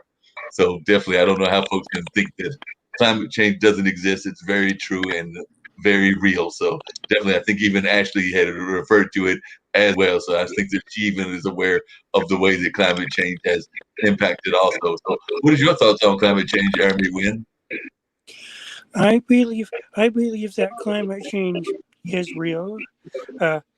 Speaking of which, we had we live in the middle of the Mojave Desert here, and we had about 4 inches of snow on Monday, and we haven't had that happen in the desert for 10 years because we live only an hour east of Death Valley, California, and Death Valley is the last place you'd think it'd ever snow. So, yeah, especially with my respiratory health problems, I personally, health-wise, have felt the impact of climate change. That's one of the reasons I had to move out of the big city, because the major air pollution, it was impacting my health very severely. Gotcha. Well, we're going to try a lovely new experiment here and everything, because we still got some more minutes to go in the show and everything. But I'm going to put either Ashley or Tori on the spot. I haven't decided which one I'm going to put on the spot. We're going to put both of them on the spot, because I need to go, since that's what you can do during live TV and everything, and grab my phone, because I need to call somebody to see if they're going to pop in on the show as well. So I'm going to let Tori play the role of a newspaper reporter, and she had to interview Ashley and Jeremy. Well, I turned my screen off and go grab my phone, which is directly behind me. So, Tori, you get to play the reporter right now, right off the spot. So I'm going to let you have the role of the reporter and interview Jeremy and Ashley while I go grab my phone to see if these other people have texted me or not. Okay. All right. I am in charge now. We're in trouble. No, I'm joking. Let's see. I guess, we've been experiencing a lot of lockdowns and quarantining, so I guess I'm wondering what you guys have been spending the time, or what's been getting you through. For me, it's definitely going outside, like going to my nearby park, going for a run, even just sitting in the park and kind of getting out of the house, because for a while, I would binge watch every show humanly possible, and I was like, okay, I need, so even just going on walks every day, being near people, saying hello, it helps. Yeah, I can definitely relate. Like going outside, even just to take like a quick walk, makes such a big difference in my day. See that fresh air. How about you, Jeremy? Well, I'll also comment. One thing I love about New York City is they have lots of concert venues, including Carnegie Hall. And one thing that a world-class artist loves to do is they love to perform. I love to get out and to see the people. And when I was very small, uh, one of the things I decided I want my mission in life to be is to bless people through music and to be able to see people touched through your passion. It's really an amazing thing. And I'm a nature lover, and of course, being close to Death Valley, California, we have a lot of attractions for nature lovers. So I love to get out, see the Mojave Desert, see Death Valley. It's just, and this time of year, the weather is so perfect in this part of the country. It's it's enjoyable for people to get out and take a venture. Yeah, I've definitely really been enjoying nature too. Like hikes have become really important to me. Let's see. What's maybe one thing that you're really excited to do, like once everyone's vaccinated, the pandemic is over, like, what's the most exciting thing that you think you get out there and do? I think I think once this pandemic is over, uh, I'm taking my band members and I'm going on tour. Going to go on a national, because Sony Extreme Sport Tours, they have contacted me at least twice, uh, wanting to know if I want to apply and become part of their traveling tour throughout the country. Uh, they already have venues in about 40 cities nationally throughout the country. So, and ever since I was little, I've been in glee clubs in high school. I've been in choirs. I've sang solo, pretty much done it all. So, yeah, if it wasn't for the pandemic right now, I'd be out on national tour, going through towns and cities all over the country, maybe even possibly in Europe. Yeah, that's super cool. I definitely want to go to more concerts once it's an Hmm. option. So that'll be really awesome. How about you, Ashley? Oh, to travel. Uh, I am a big traveler. I travel the world. Before the pandemic, it was like every couple months I was in a different country. So it's been, as much as I love New York, I love getting out. We don't have, going out into the wilderness, trying new foods from all over the world. So that's probably the first thing that I'm gonna book a flight somewhere, lay on a beach or do, hike in a rainforest or something, but I can't wait to get into the sky. Yeah, that's awesome. What are some of the places you've been like before the pandemic? The biggest one right before was I was in New Zealand for almost a month. I went to all the Lord of the Rings filming locations, like a big nerd. Mm. That's so cool. Actually, my co-star William Kircher in the film Captain's Lullaby, he was in The Hobbit. He was an actor in The Hobbit. He's What? from. That's awesome. He's awesome. When I saw the movie, I was just like enamored by his performance because obviously I realized how he was good to act off of while we were in the scene. But when I could just sit back and just fully focus on everything he was doing, I was really blown away. That's so cool. A great job, Troy. You just played those roles perfectly well. And You did a good job. yes, you did a wonderful job. And you Yeah. masterful and all of that. So you were just truly great and appreciated that and put you on the spot. But you just pulled it off with no problem whatsoever. But actually, your questions actually had me thinking of some other things. But Ashley was talking about travel and all, and I was thinking to myself, I wonder where Tori has traveled to or where she would like to travel to, and the same with Aramis. So that's what I'm going to kick it back to. So you have definitely mentioned your travel to New Zealand. So Tori, what are some of the places that you've traveled to, and where would you like to go to? I mean, I've traveled around the U.S., but I've never been outside of the country. It's something that I really, really want to do. It's on my bucket list. I'd love to, go around in Europe, just really anywhere. I want to see other parts of the world. So I'm looking forward to that, hopefully. And what about yourself, Jeremy? Well, I have been to Mexico several times because I lived in Yuma, Arizona for 3.5 years. So I used to enjoy going and shopping at the open flea markets down there in Mexico, Los Algodones, right across the border. That was before you needed a passport to get back into the country. One of my main things is I really want to go to Europe. London, Paris, Amsterdam. I want to go see it all.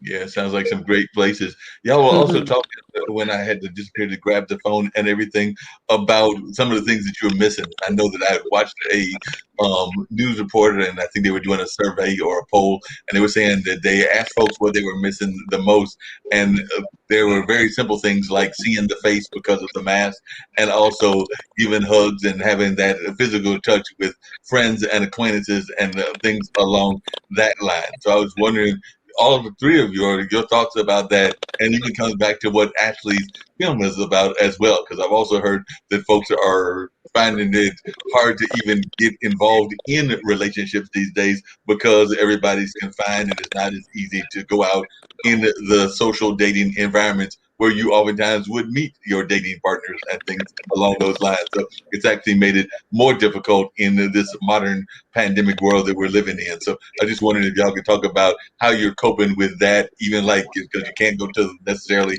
the bars or just going there, like you said earlier, to music venues and things of that nature. So how you're coping with this on the various levels, even like visiting family members. Because I know folks that have had family members that have been sick that they would love to go see. So not just on the dating side, but even family members that they would like to go see, but they can't because of the rules of the hospital or the hospices or the number of other places that they might be at and all of that. So I'd love to hear how y'all are coping in this COVID era when so many of us as humans are definitely social beings, whether that's on the friendship side, the dating side, or just the family and friend side. But a lot of that is being more limited now because of what we're going through and the fact that a lot of times we're in more confined spaces and things along those lines. So, Tori, I'll start with you since you were my interviewer and then come down to Ashley. How are you coping with that? Yeah, I mean, it's definitely been a bummer to not be able to really see people in person. Definitely miss all my friends, but we've been doing, a lot of like Zoom nights, like Zoom dance parties, Zoom game nights. Sometimes we'll do like painting nights where we'll all just like paint something and then show each other at the end. So it's been really important to stay connected digitally. Of course, missing like the actual in person. But I think it's just going to make me feel so much more grateful when I really do get to see them in person. It's really given me a chance to appreciate all the wonderful people I have in my life. And someday we'll get to go to the movies again together, and it'll just be awesome. So I'm looking forward to it. Definitely. And what about your thoughts, Ashley, along those same lines of not having that physical contact and that ability to connect or even to make new friends and things along those lines? It's been hard. I spent Christmas by myself for the first time, not with family this year, just, to be safe. My grandmother had COVID and was in the ICU. So, just trying to be as safe as we can be. So it's been hard, but the positive aspect is in a weird way, I've gotten closer to a lot of my friends because you don't have anything else besides talking.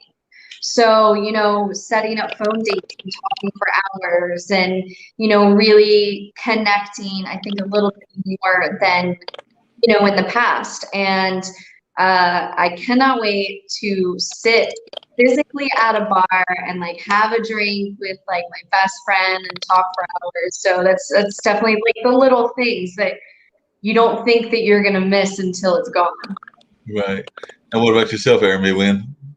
Uh, well, here in Pahrump, there still is a lot of open socializing because we try to work to keep a lot of the businesses open safely, because since people do have to make a living even during the pandemic. But one thing I miss is, especially during the live performances, uh, a lot of being a musician is actually the human contact, reaching out to people, having that public contact with people. So now uh, I've been using Facebook as a channel to heavily communicate with fan base during this COVID pandemic, and a lot of social media, Zoom, live streaming type avenues.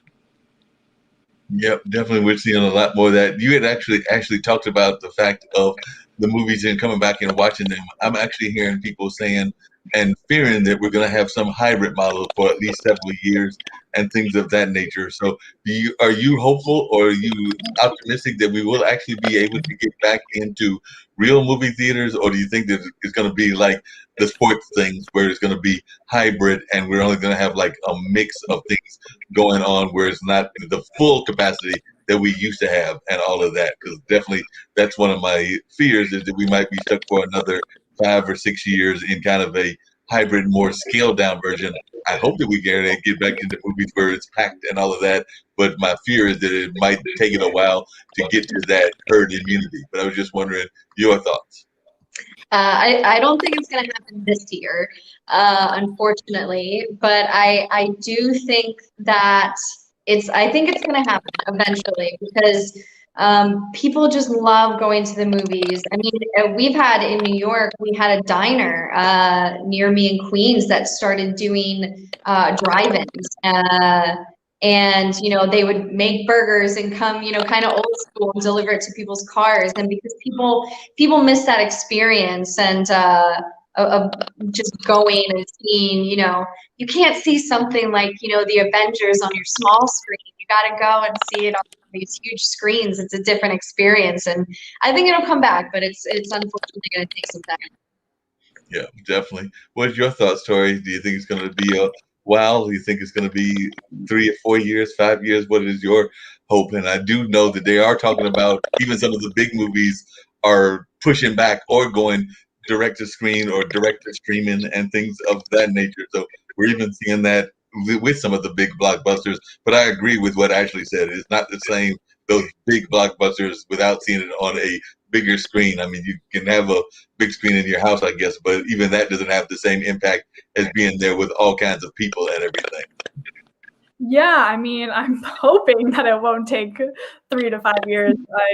I'm sure it won't be, the same as it was. They're probably going to have to limit the amount of people, and there'll be all sorts of protocols. So it'll be different, but I'm hoping that some sort of version of it will come back soon. Of course, like streaming is, taken over, and a lot of big movies are releasing straight to the streaming platforms now. But I think people are definitely craving that experience, the community aspect of, feeling everybody else's reactions and, experiencing the big screen. It's just an entirely different ballgame than watching by yourself in your living room. So I'm hopeful that it will come back, hopefully sooner than later. Yeah, same here. What is your thoughts, Jeremy? I definitely think the movie theaters will come back. I don't know what the time frame is. I don't know, because since the pandemic is up in the air, not sure, not really sure, but just kind of like records, vinyl records have come back, CDs have made a comeback in spite of digital media. People seem to crave that tangible experience and to be able to have tangible media. And so I think there will be a drive to bring the movie theater experience back sooner or later, I think.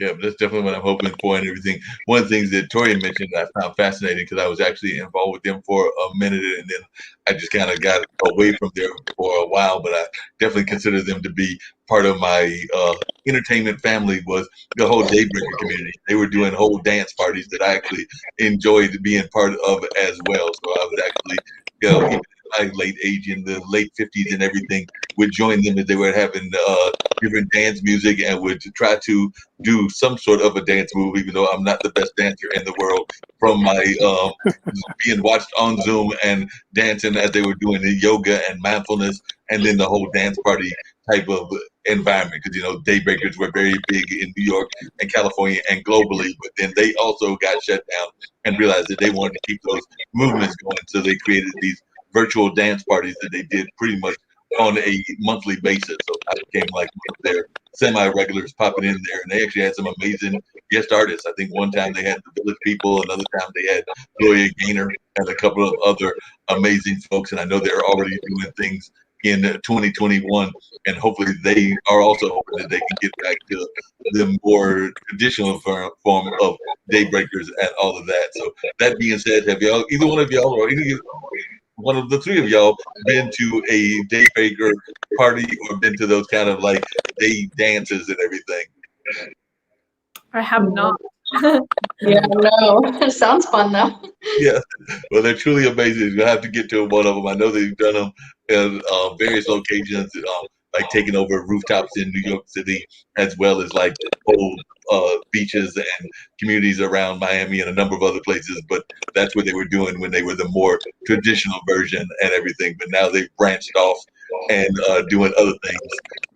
For those that are watching that are interested in learning more about Tori and Ashley and Errolme, what are some of the hobbies that y'all enjoy doing as well? Because I'm sure folks are watching around the globe and they're like, these sound like some fascinating people. I need to know what they are and who they are about, other than being fans of somebody that we mentioned earlier, and that was being Zena. So I know that the U-Boat magazine had mentioned that as well. But other than being a fan of Zena, what are some of the other things that y'all do when you aren't acting? So Ashley, I'll start with you. So one of the big things that's a huge part of my life is I'm a cosplayer. So I go to New York Comic Con a lot, and I mostly do, prosthetics, and I like to do like gender reversal. If you check out my Instagram, which is Ashley Tyler Actress, last year, pre-pandemic, I had actually cosplayed as Smeagol / Gollum from Lord of the Rings. With the bald cap and everything, you probably would not recognize me whatsoever. So that's, I love getting into character and kind of being weird creatures in a way. So that's one of my biggest hobbies. Oh, and cosplay can be very fascinating. We actually had on this show a cosplay artist. I think she was from the Dakotas, if I remember correctly, but she dressed up in cosplay outfits and actually even came on this show in one of her cosplay outfits and everything. And I know that cosplay is very big here in the Carolinas, because definitely one of the hotel that's actually next to the Carolina Theater, where Nevermore is usually held at, and which is the sponsor of Nevermore, has had several cosplay kind of events and all of that, whether it's Comic-Con or a number of the other things that are attracted to cosplay participants. So they've definitely had a number of folks in that category. So whenever we get out of the pandemic, you'll have to come here and come dressed in one of your outfits for one of the various cosplay activities that take place in the Carolinas. What about you, Tori? What are some of the things that you love doing when you're not pursuing the acting career? Yeah, well, I mentioned earlier that I'm also a dancer, and so that's a huge part of my life. I love to keep moving, and just been taking some online classes at home, and then even just choreographing my own stuff just to keep active. And I also really love yoga. That's something that's been super vital for my during quarantine and all that. And I've also really gotten into plants. I have started a collection, and it just keeps growing and growing. And I love to watch them grow and learn about new plants. I just spend hours researching plants, and I hope to start a garden soon. So that's my newest hobby. Wow, there were a couple of things just crossed my mind as you said that. One is that definitely I was curious as to what kind of dance you do, because dance is such a broad field and everything, because you can do everything from Irish dance to hip hop dance to modern African dance to a number of other forms of dance, even Indian dance. So what kind of dancing is your go-to style of dancing? Right. So I've been trained in ballet, jazz, lyrical, tap, modern, contemporary, and hip hop, as well as musical theater. I guess I'd say my like go-to styles would be more like lyrical, contemporary, and jazz. Okay, cool. And definitely, the other thing that you had me thinking about was plants. There's a neighbor of mine that lives in the apartment complex that I live in as well, but they're 2 or 3 buildings over from me, and they actually had a full garden growing. Of course, it's now in the middle of winter, so the sunflower that they had that had literally had grown up because they were on the bottom floor up to the top floor, and everything is now wilted. But they had a full sunflower plant, and they had a number of other more vegetable type plants, and they had a nice garden, and they were from Brazil. So definitely they were doing that. And I guess when spring comes back, they'll try it again. So they had their whole garden going on, and it seems like it was very successful. So, Jeremy, what are some of the things that you have been also engaged in when you're not engaged in your music and the other things that you do in the creative world? Well, as I said before, engaged in politics, in the community, involved in what's going on in the local municipalities where I live. But one of my favorites, if I can ever get back into flying lessons and get my pilot license, is I love to fly airplanes. That is one of my passions, to fly, to travel, to improve my skills in flying. So probably more than music, next to music more than anything else, piloting is one of my favorite things I like to do.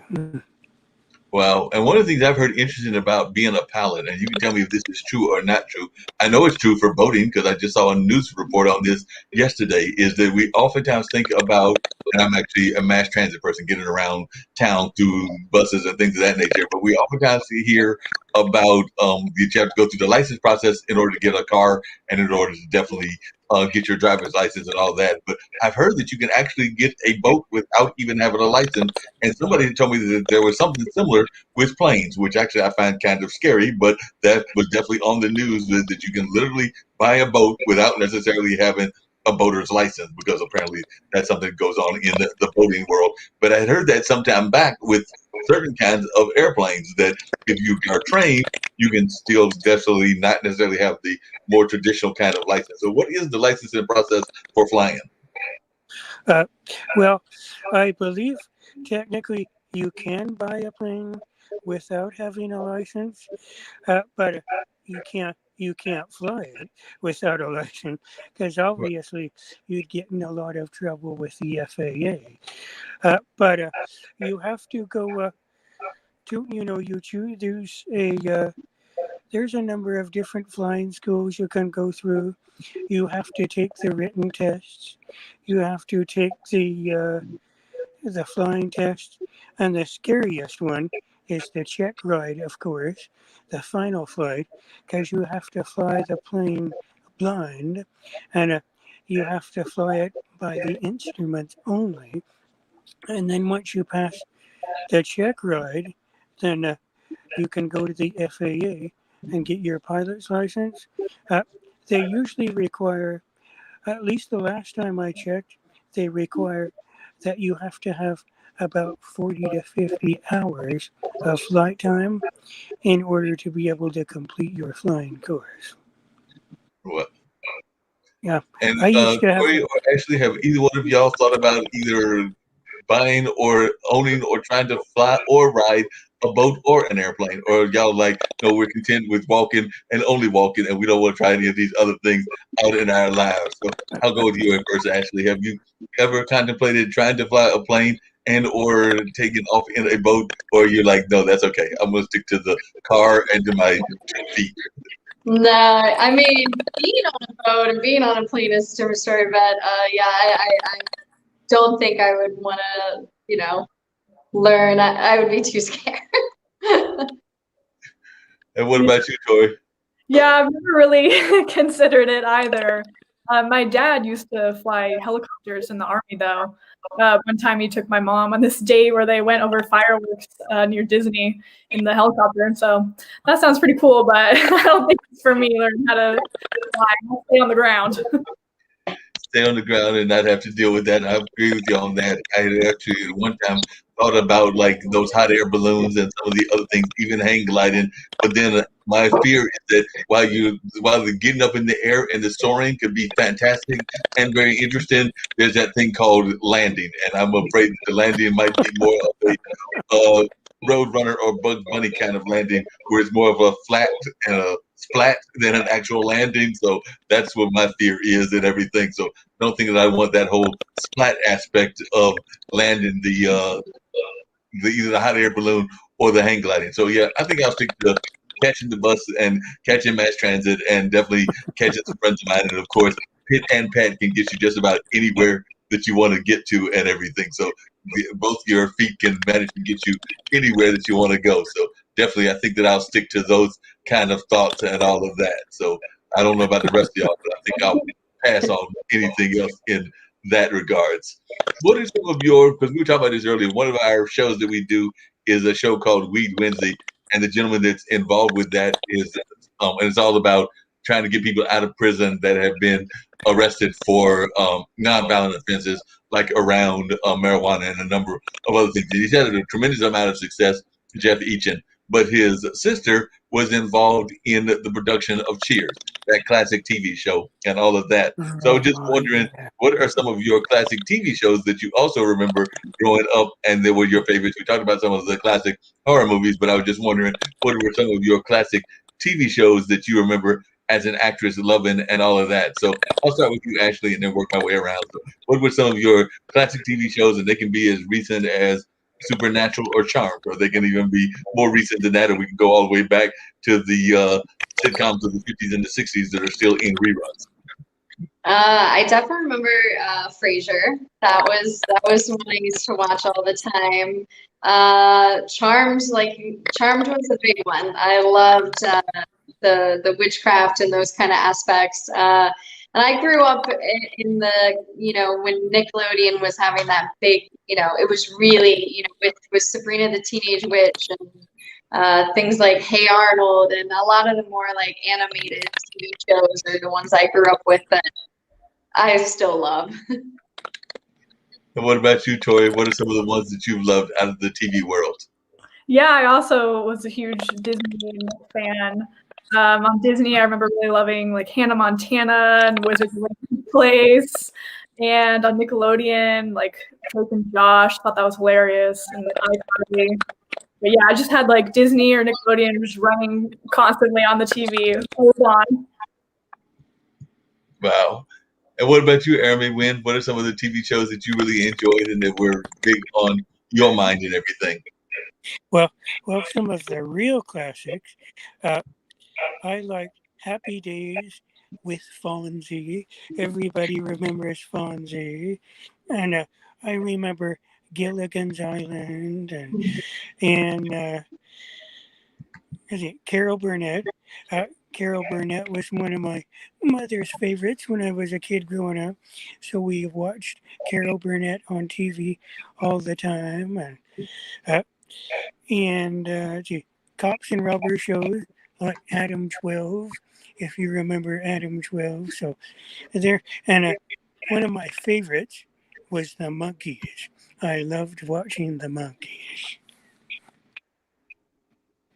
Wow, those are some definitely classic shows and everything. And by the way, we cannot be unfair to you and everything, since we did show clips of the Amazing Ladies and some of their films and everything. And your publicist, Eric had definitely sent over your song Santa Marie, so we're gonna bring up Santa Marie and all of that. So let our other guests check out a little bit of your work and all of that. So I'm actually in the process of pulling that up, and also if you want to just share a little bit about what Santa Marie is all about. I tried to get that to cooperate and all of that. So if you just share a little bit about what Santa Marie is all about, and hopefully it will try to cooperate. Sure, yeah. Now, are you talking about the album in whole, or just the song Santa Maria itself? The song Santa Maria, it's a modern pop song with a touch of Latin flair. back in the 90s, BMG Sony Music came out with a CD of a bunch of pop modern modern pop music artists, adult contemporary, and it's along the lines of, I wish I could remember the name of some of the artists right now, but my memory went with the wind. But it's and it's about somebody that you're in love with, and you don't want them taken away. It's a colorful story of you want them to be with you all the time, and it's and it was a lot of modern synthesis in the background. So uh, they can go to my website, and the whole album will be there, and also iTunes and YouTube Music. If you just look up Air Me Win, I have 3 albums on both of those networks now. We're going to go check it out and everything. Actually, it sounds like the opposite of your movie, because your movie you were trying to kill the person and everything, whereas this one sounds like it's more of a true love story and all of that. So your movie, you were actually not having all of those feelings of a great love that apparently Marie is all about. So we're having the opposite reaction of what her movie is all about. But we're going to go Santa Marie and let folks check that out as well.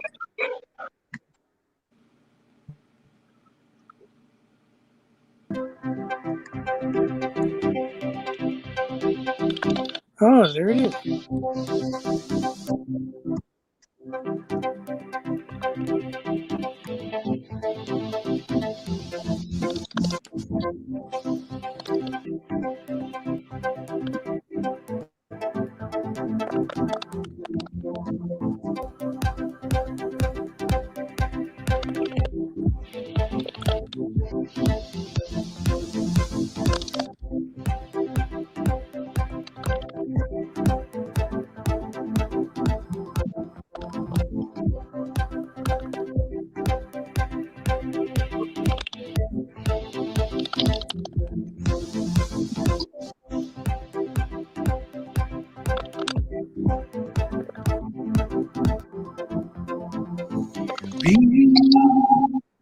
Don't take me away from my heart, oh Santa Maria. She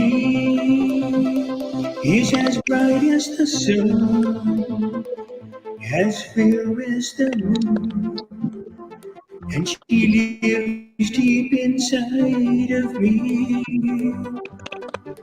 Colors of purple and white, beautiful blue, into your majesty, Santa Maria.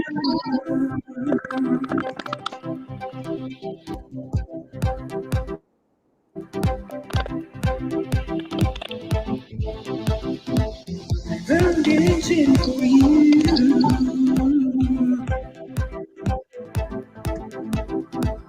I'm dancing for you.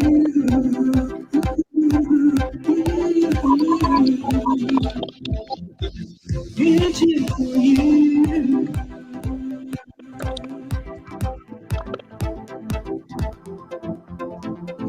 Please don't take her away from my heart, oh Santa Maria. She is as bright as the sun, as fair as the moon, and she lives deep inside of me. Colors of purple and white,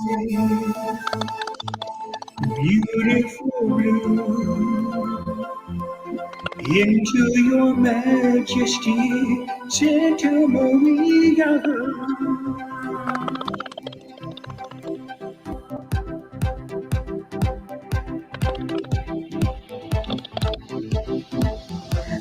dancing for you.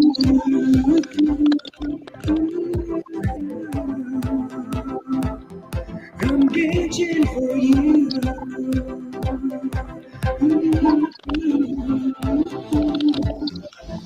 Dancing for you.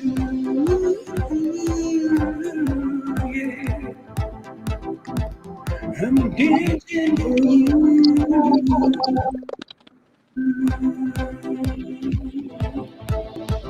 Dancing, baby.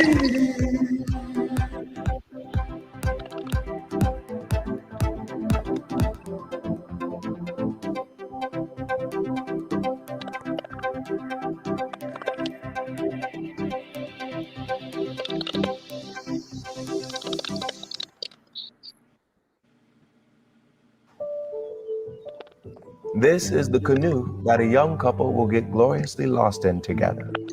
Well, hold on a second. Yep. There we go. All right. So definitely some trying This to is the get that checker's part game where off and grandson everything. and So it's trying granddad not will to bond. cooperate. Here we go. So, there we go. There we go. All right. So definitely, what did y'all think of the music? That was Arami doing his thing and everything. Yeah, I liked the beat of it. I was like nodding my head over here. Yeah, me too. It was awesome. We were vibing, we were grooving, we were like, okay. I liked it. I dig it. Oh, thank you. Great. Yeah, thank you for So putting it on the for radio. those that are watching, like I said, it is a global community and everything. So definitely, I know you did it early, Ashley. But if everybody can share a little bit of their social handles and how folks can reach them, I'm sure that our global community would love to know that.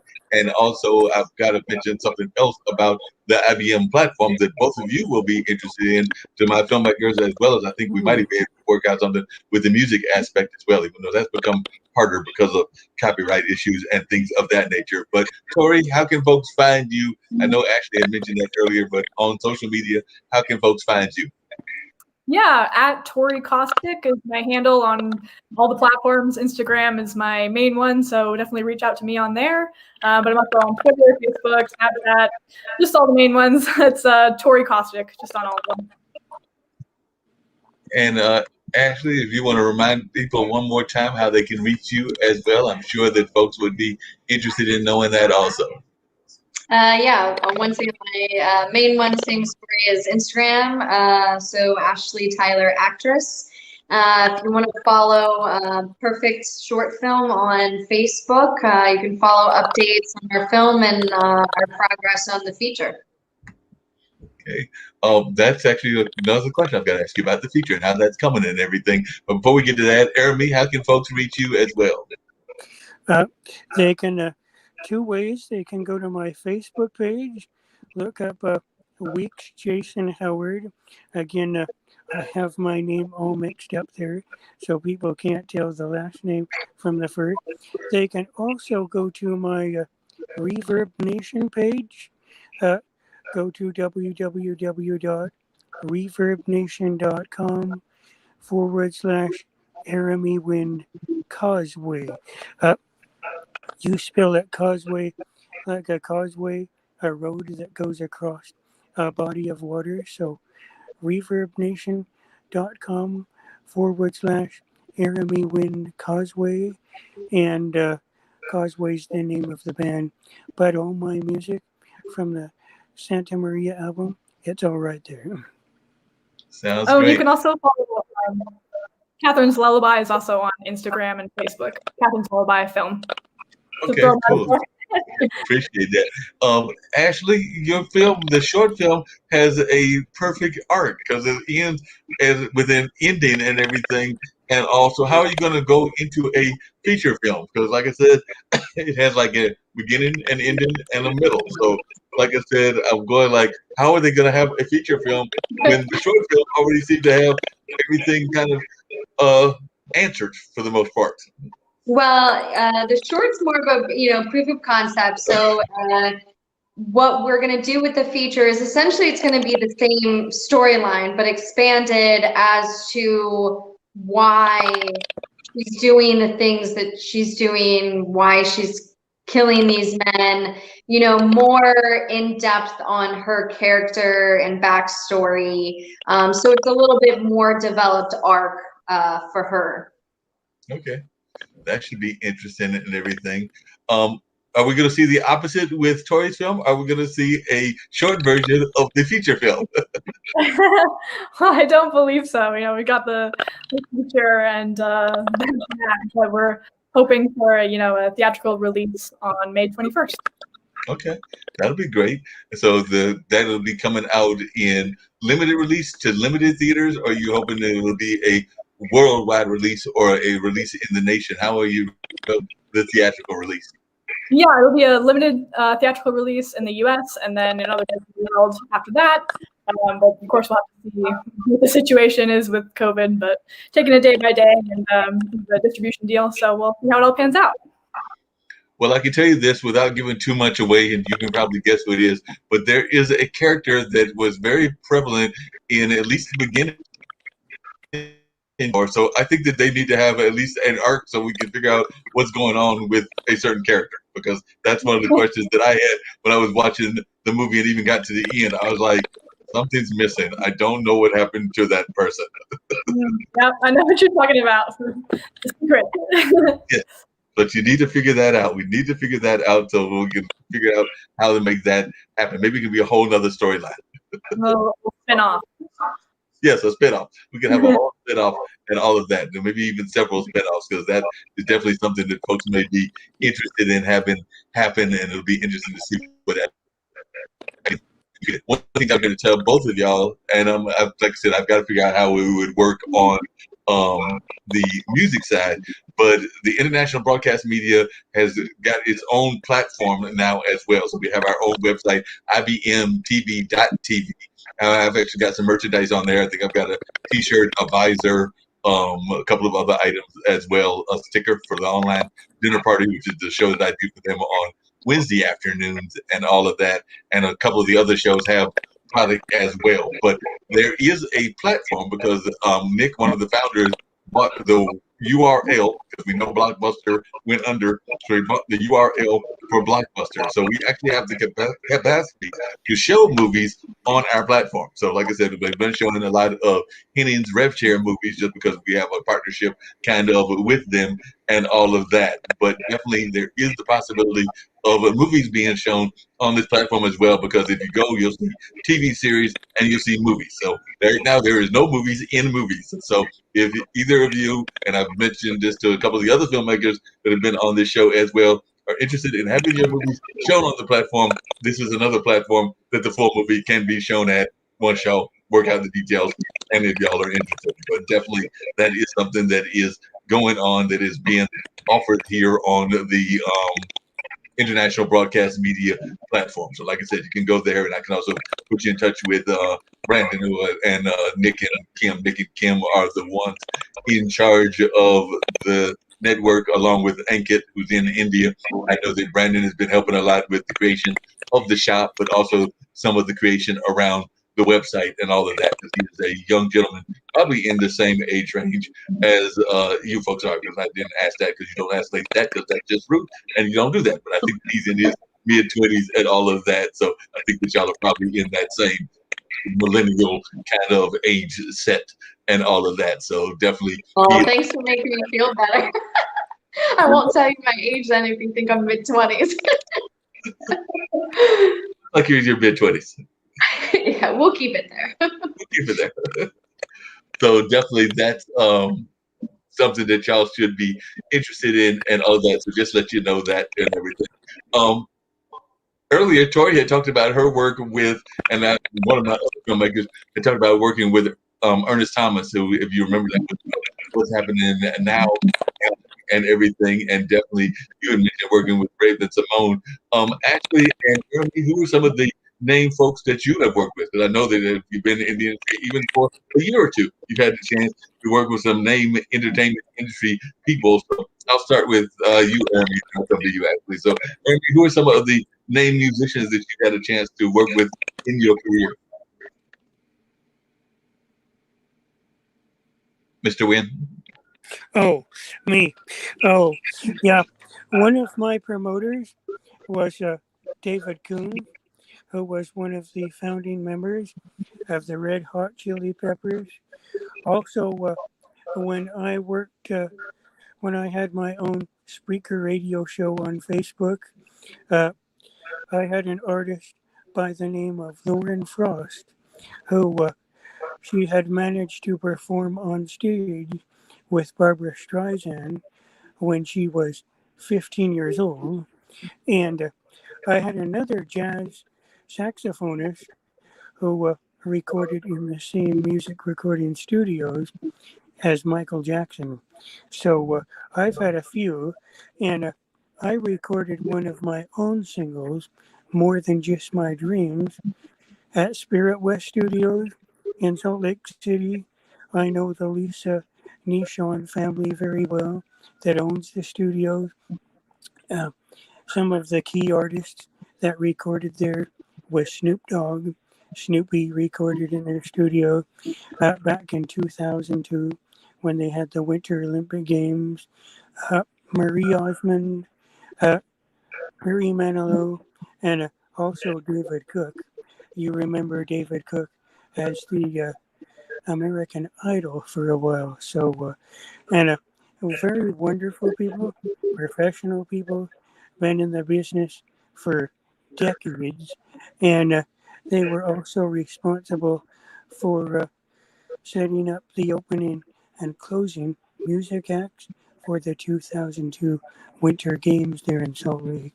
So those are some of the major influencers in the business that I have worked with. Gotcha. And what about yourself, Ashley? Who are some of the folks that you had the pleasure of working with and definitely being involved in terms of their being on the same set with them or even being on similar roles with them and all of that? The biggest one would probably be on Law and Order, and I was working with Ice-T all day, and he is literally the nicest person I've ever had the pleasure of working with. He's the type of person that will talk to every single, from background to crew to PAs. Like he is such a genuine person, and so really really helped me to be like more comfortable when I was on set. That was probably my favorite one. Gotcha. What do you think some of the biggest myths folks have about the entertainment industry? Because I know there are a number of them out there, and people have all kinds of myths, and y'all have alluded to some of them just in our general conversation, but there might be others that you might think about. So I'll start with you, Tori. What are some of the biggest myths that you think folks have about the entertainment industry when they think about it and when they think about even getting involved with it? I'm not really sure. I guess, maybe one of the myths could be that all the actors involved in it are like superficial. But I mean, the most genuine, down to earth people that I have met in my life have been actors. So I guess that's kind of a misconception. Yeah, I can definitely see that. What about you, Ashley? I would say that some people think that it's not real work, if that makes sense. And I would invite those people to come on a set and watch it and see it happening. And you're not just going on set and drinking coffee and eating donuts all day. It's hard work, and I hope that people realize it's just as much of a trade as anything else. I want to ask Jeremy that as well, but before I get to that, one of his publicists, Eris, was asking for me to ask you two about being a woman in the entertainment industry as well, because she is a woman in the industry, and I know that she faces some things, and we kind of alluded to that earlier, but that was before Jeremy came on, so she wasn't watching as much. But I'd love to hear y'all talk about what it is like being a woman in the entertainment industry, because I'm sure that she would love to hear more of your thoughts about that as well. And I get to Jeremy as to some of the mythologies that might exist about entertainment in general. But I do know that Eris is a publicist with a number of artists, including Jeremy Wynn, including a number of others, even Ramon Jamal, who's out of the hip hop industry, and a couple of funk artists as well. So she's got artists of all sorts and everything. But I'm sure she's curious about your feeling about being a woman in the entertainment industry, as she is a woman in the entertainment industry as well. So I'll start with you, Ashley. It's hard. I think it's getting a lot better. I think that, you know, when I first started, I moved to New York. I mean, a lot of it is looks, and you know, now as I've gotten older, you know, it's Instagram likes and you know, as opposed to talent, and you know, women are portrayed a certain way a lot of the times as just sex symbols. So it's hard to kind of get those quality roles where you're not just showing your body. And I think that, you know, we've come a long way where now we're really writing for women, and that we're writing about real women and not just having these, you know, side pieces to promote the men. So it's hard, but I think that we're making such progress, and I'm so excited to see, you know, more female directors and things that are coming out in the future. And what are your thoughts, Tori? Yeah, I definitely agree with Ashley. There's really high beauty standards and expectations for women, and it's definitely been heightened with social media and all of that.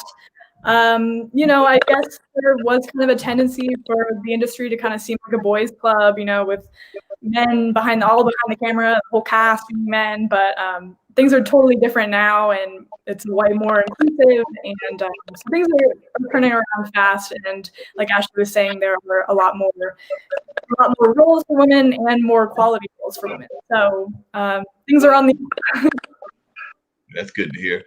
Amy, I was going to come back to that original question I had before Eris asked that question to the ladies and everything, which is some of the mythologies that you think exist even in the music industry. We know the music industry can have a lot of folks that are frustrated by the music industry because a lot of times the radio stations can be controlled by certain institutions and limited amount of institutions, whether that's Clear Channel, whether that's Live Nation, or whether that's a number of other things out there. So we don't hear enough of the indie musicians. But I was just wondering your thoughts about some of the mythologies that exist about the music business, but also how you cope with trying to get your music out when there are those limitations from, say, commercial radio and some of the other radio stations where they are very cookie cutter, for lack of a better word. Well, one thing I would like to say is that, especially with commercial radio stations, it can be very difficult because the music industry standard with commercial radio stations are that you usually have to have a contract with a record company. You have to be signed with some kind of a commercial record company because it's usually the record company that pay to get your music into those broadcasting establishments. So if you're not signed with a record label, it can be very difficult. And so for me, using more electronic means, the internet, cyberspace, it's a whole lot easier of an avenue in getting music out there. And I have had my music played on some terrestrial radio stations, but it's a lot of work getting it there. Yeah, that makes a lot of sense. One of the things that I was curious to hear from all of y'all is a lot of times, and we've actually talked about this on a couple of the shows here on International Broadcast Media, not just mine, but my friends Zach, as well as a couple of other folks, is the fact that it is called show business for a reason. And that's because definitely you have the talent, and both of y'all ladies, as well as you gentlemen, have great talent and everything. But definitely you don't want to just have the talent, you also want to have the sense of being also involved in the business aspect of things, and that's why it's called show business. I don't know that enough of that is taught even to the actors and things of that nature, and definitely not to the musicians. So I was wondering, how much engaged are you on the business aspect of your careers, and if you are engaged, how important is that to you? Because like I said, I think a lot of times we don't think about the business aspect, whether that's contract or whether that's a number of other aspects of show business, and we leave it up to the agents, the managers, and other folks, and we may not necessarily have those skill sets ourselves. So, Tori, how important is it for you to be involved in the industry and know the business aspect, or do you kind of like feel comfortable leaving that to other people that are part of your team? Well, it's definitely really important for me to be involved in the business aspect. At the end of the day, I have my team who supports me, but at the end of the day, it's my career, and so I have to kind of take charge of it. And actors, we love the craft and we love to act. It's what we do it for. But if you don't kind of learn the business side and how to cultivate relationships and maintain them, then it's going to be really hard for you to continue to move forward. And so, all these different things you have to learn about how to market yourself and just various aspects of the business side of the industry is just as important as managing your craft. And what about you, Ashley? Yeah, I 100% agree with Tori. I used to say that you could be the best actor in the world, but if you don't know how to develop business relationships with people in the industry and market yourself, you might not go anywhere. So I think that's just, when I was in acting school, they didn't focus on any of that. And so, a lot of people, as soon as you got out of acting school, you're like, well, I can act, but what now? And so I think that that's something that I think acting schools should really teach as well, how to build your resume, what to do to build a reel, getting your website, business cards, how to reach out to people within the industry. And I definitely think that's just as important as honing your craft and being a good actor. Yeah. And what about on the music side, Jeremy? I would say, speaking of acting, one of my, believe it or not, one of my hidden secrets, one of my greatest inspirations in music has always been Barbara Streisand, because all of you well know she played in quite a number of movies during the prime of her day, and like my inspiration, Phil Collins, Michael Bolton, Peter Cetera.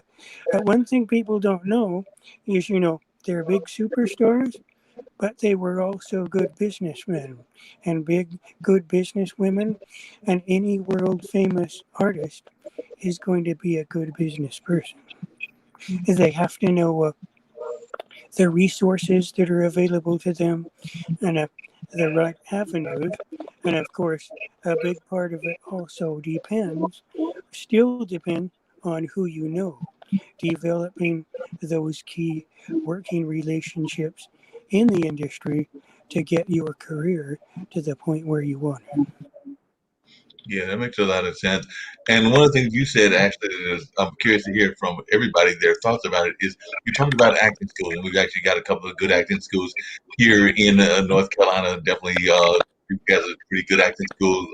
North Carolina Central University, which is an HBCU, has a good acting school, and there are a number of others here in the state of North Carolina. And of course, there's several there in New York, DC, and a number of other places. But how important do you think it is to actually get your skill from an acting school, or in the case of Jeremy, a music school? Because I have heard some people feel that it's not necessarily important to get a degree from an acting school, that you can get those skill sets from other trades or other environments and not necessarily have to get it from a four-year college or things along those lines. So how important do you think it is for a good actor to go to an acting school, or do you think that it's just as easy to do the old-fashioned way of kind of like the bootstrap method of learning and all of that? So I'll turn it over to Tori first, and then come down to Ashley and work my way across. But Tori, how important do you think it is to go to acting school? Well, I think training is absolutely fundamental. It's really up to the actor themselves where they want to get that training. A 4-year college situation isn't always for everybody. And so it's not entirely necessary because, it is a lot of money and a lot of debt. So there are lots of strong acting schools that you can go to outside of a 4-year university that will give you, the skills that you need to work in the professional world. Gotcha. What are your thoughts, Ashley? I never want to discourage anybody from going to an acting school. I think it can be beneficial for different people. For my experiences, I think, I did learn the acting technique that really resonated with me, but I also think that could have saved a ton of money. And the school I went to was 2 years, and I think I could have found just some really incredible acting, just regular acting classes that were, weekly that you would go to, and learns very much the same thing. They're beneficial in certain ways. I definitely think as an actor, you constantly learn and improve and hone your craft. So schooling is important, but or training, but I don't think you necessarily need a 2 or 4 year school or degree. I think that you can go to amazing classes by amazing teachers anywhere and learn very similar things. Definitely. And what is your thoughts on that as well, Jeremy? Well, in my career, my younger years, you didn't have a lot of the acting school, so I'm very much a self-taught musician, but I also have engaged in a lot of music education. I started a Facebook page called the Jeremy Wynn Music Education Foundation because I am a big supporter of music education, and nowadays and age, with the complexity of the music industry, I think it's a very good idea for young musicians to go to school to get the skills they need to be able to create the music that stands out because there's a lot more about music than just meets the eye. Uh, Especially reading sheet music is very complex. Uh, Music theory can get very complex. So it makes it really a lot easier for young artists to excel better in their careers if they have a much better understanding of that music theory. Yeah, that makes a lot of sense, and I know that that's even something that's needed in other aspects of other industries as well. I would argue that there probably needs to be those kind of foundations, even among some of the acting facilities as well, and things of that nature. Because I definitely agree with something that Ashley said that we need to teach more of the business aspect of the industry, not just out in the work world, but also in those school environments. Because I think that a lot of times that is not taught in the school environment because a lot of the schools are so much concentrated on the talent aspect of it and the different kinds of modes and operations in that way. But they're not teaching necessarily about the business aspect or about some of the other things that are very much important to y'all's careers and all of that. So I definitely think that that is something that needs to be worked on and improved in a major fashion and all of that. So definitely, I would agree with all of y'all that that is something that we need to consider and all.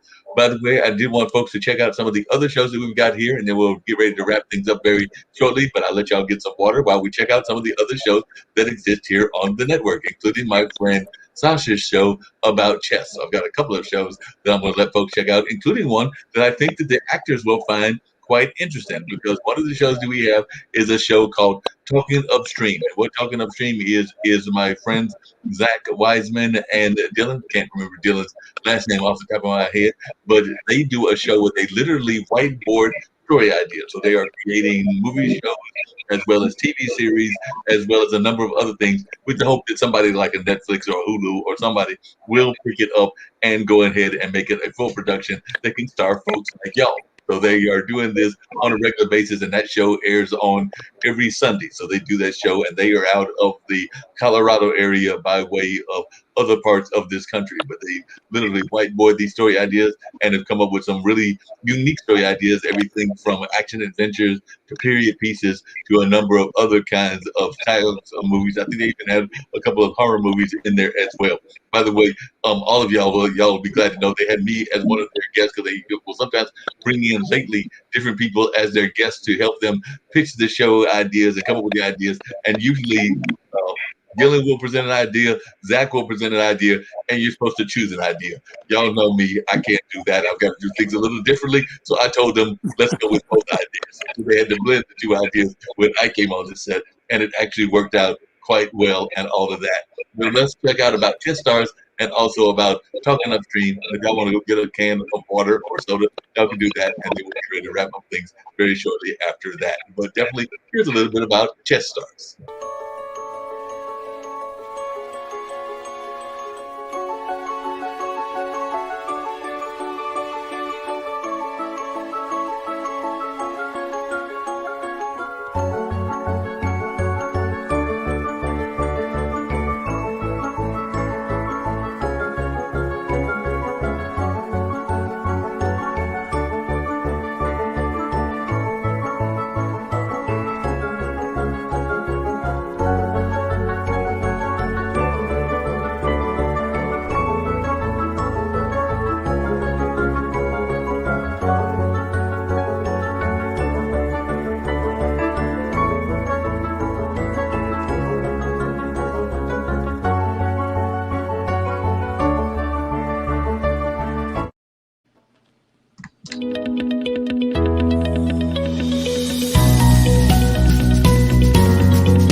Yeah, we're back, and we know that Nevermore is definitely going on, and that's going to be a tremendous virtual film festival, and that'll be definitely usually done in person at the Carolina Theater, but this year it is a virtual version, and I do understand that definitely tickets are already out and available, and all of that, and folks can definitely get their ticket and check out your various films. I think that it's got the whole geo block, so definitely I think that folks can catch it, particularly here in this area and a number of other places around the southeast and everything. But definitely, if somebody was going to watch the film with Tori, and you had only like 2 to 3 minutes to tell them why they should watch your film, what kind of pitch would you give them? So this is your chance to give a 3 minute pitch as to why somebody should turn into your film. And I'm going to do the same thing to add, but 3 minute pitch as to why somebody should come and gather a chance to watch your film versus some of the others that they might decide to watch.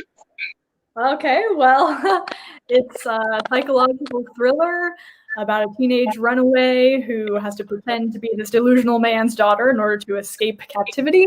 And it's about survival and family relationships. And I was really honored to work with William Kircher, the actor from The Hobbit. And so we've got some really strong performances in it that I think the audience will enjoy. Sounds good. And Ashley, what's the reason that somebody should be wanting to tune in to your film as well and check it out and all of that? If you want to see a gory little delusional love story, we have the film for you. It's a female serial killer, so right away it's going to be different than other things that you've seen. It's creepy, it's gory, and it's will definitely leave you feeling a little uncomfortable at the end. So.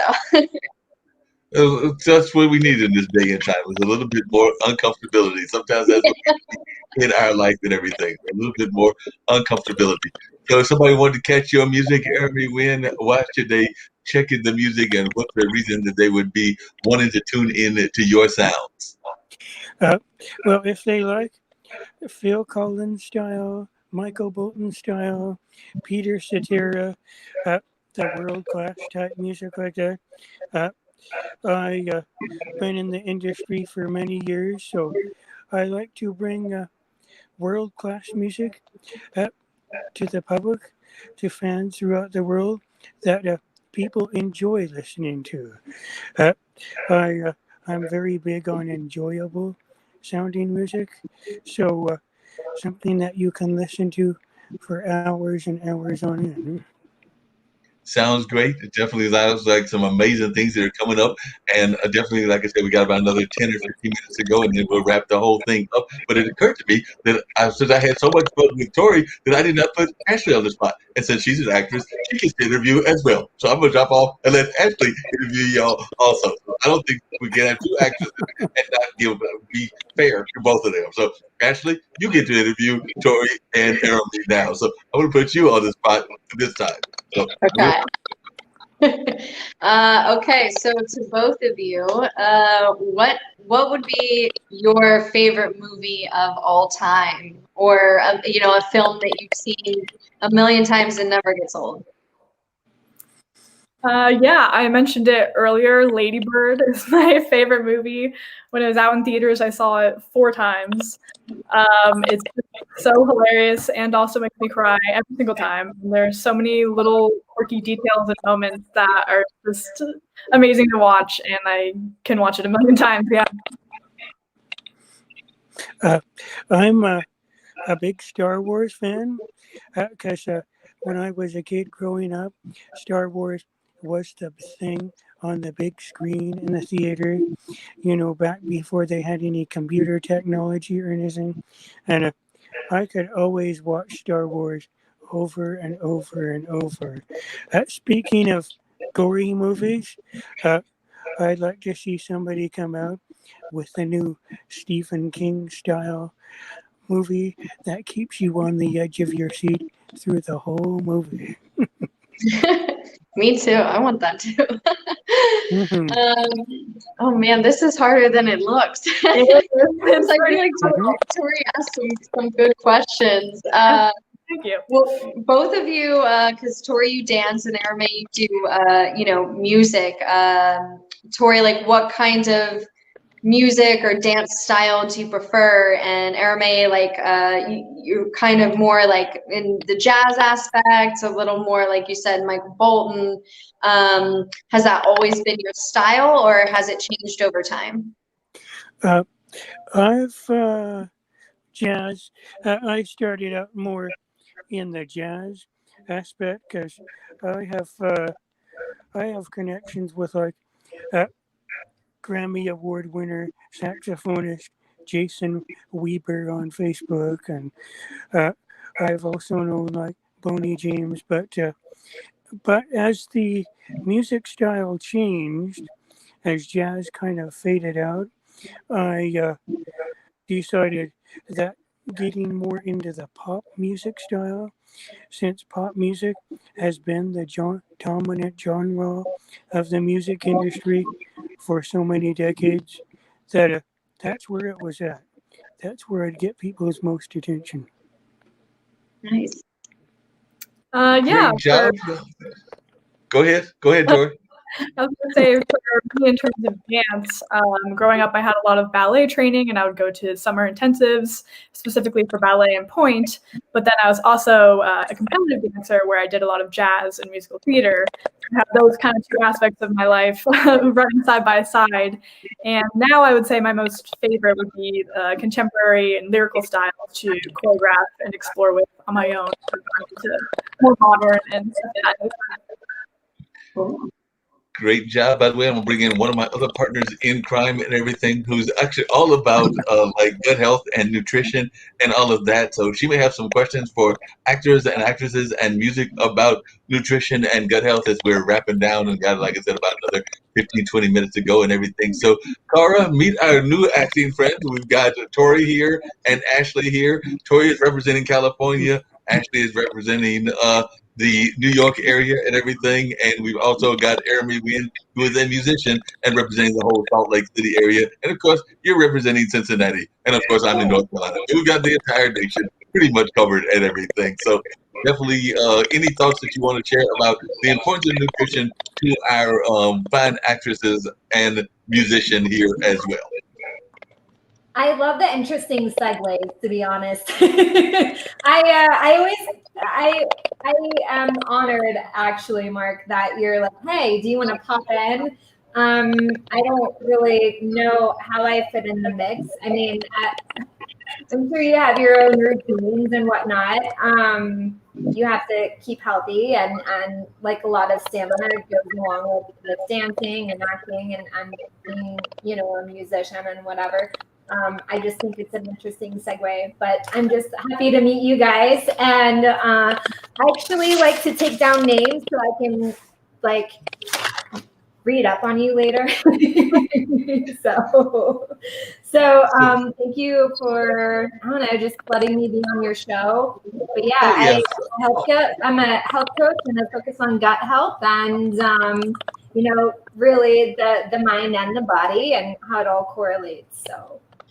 And actually, Tori had to deal with your whole field very much so, because actually one of her roles, she had to play somebody that was actually going to run an entire marathon because she was actually mistaken for somebody in her film and everything. So she was mistaken for a marathon runner and had to play that person and everything, and had to train in the marathon and all of that. So she had to run, and definitely we saw some scenes of her running in the woods and all of that. So definitely that was going on in the health aspect, and we're not sure whether there's any health aspect to being a serial killer, which is what Ashley plays in all of that. So we can't figure out the healthy aspect of being a serial killer, but she has talked about something that you have mentioned on a couple of past shows and everything, which is kind of the trouble of dating in the 21st century, because that's part of the reason that the serial killer becomes a serial killer, because she's frustrated by what's going on in her dating life. Is that not correct, In that case, I get maybe how someone could just go off the edge on that.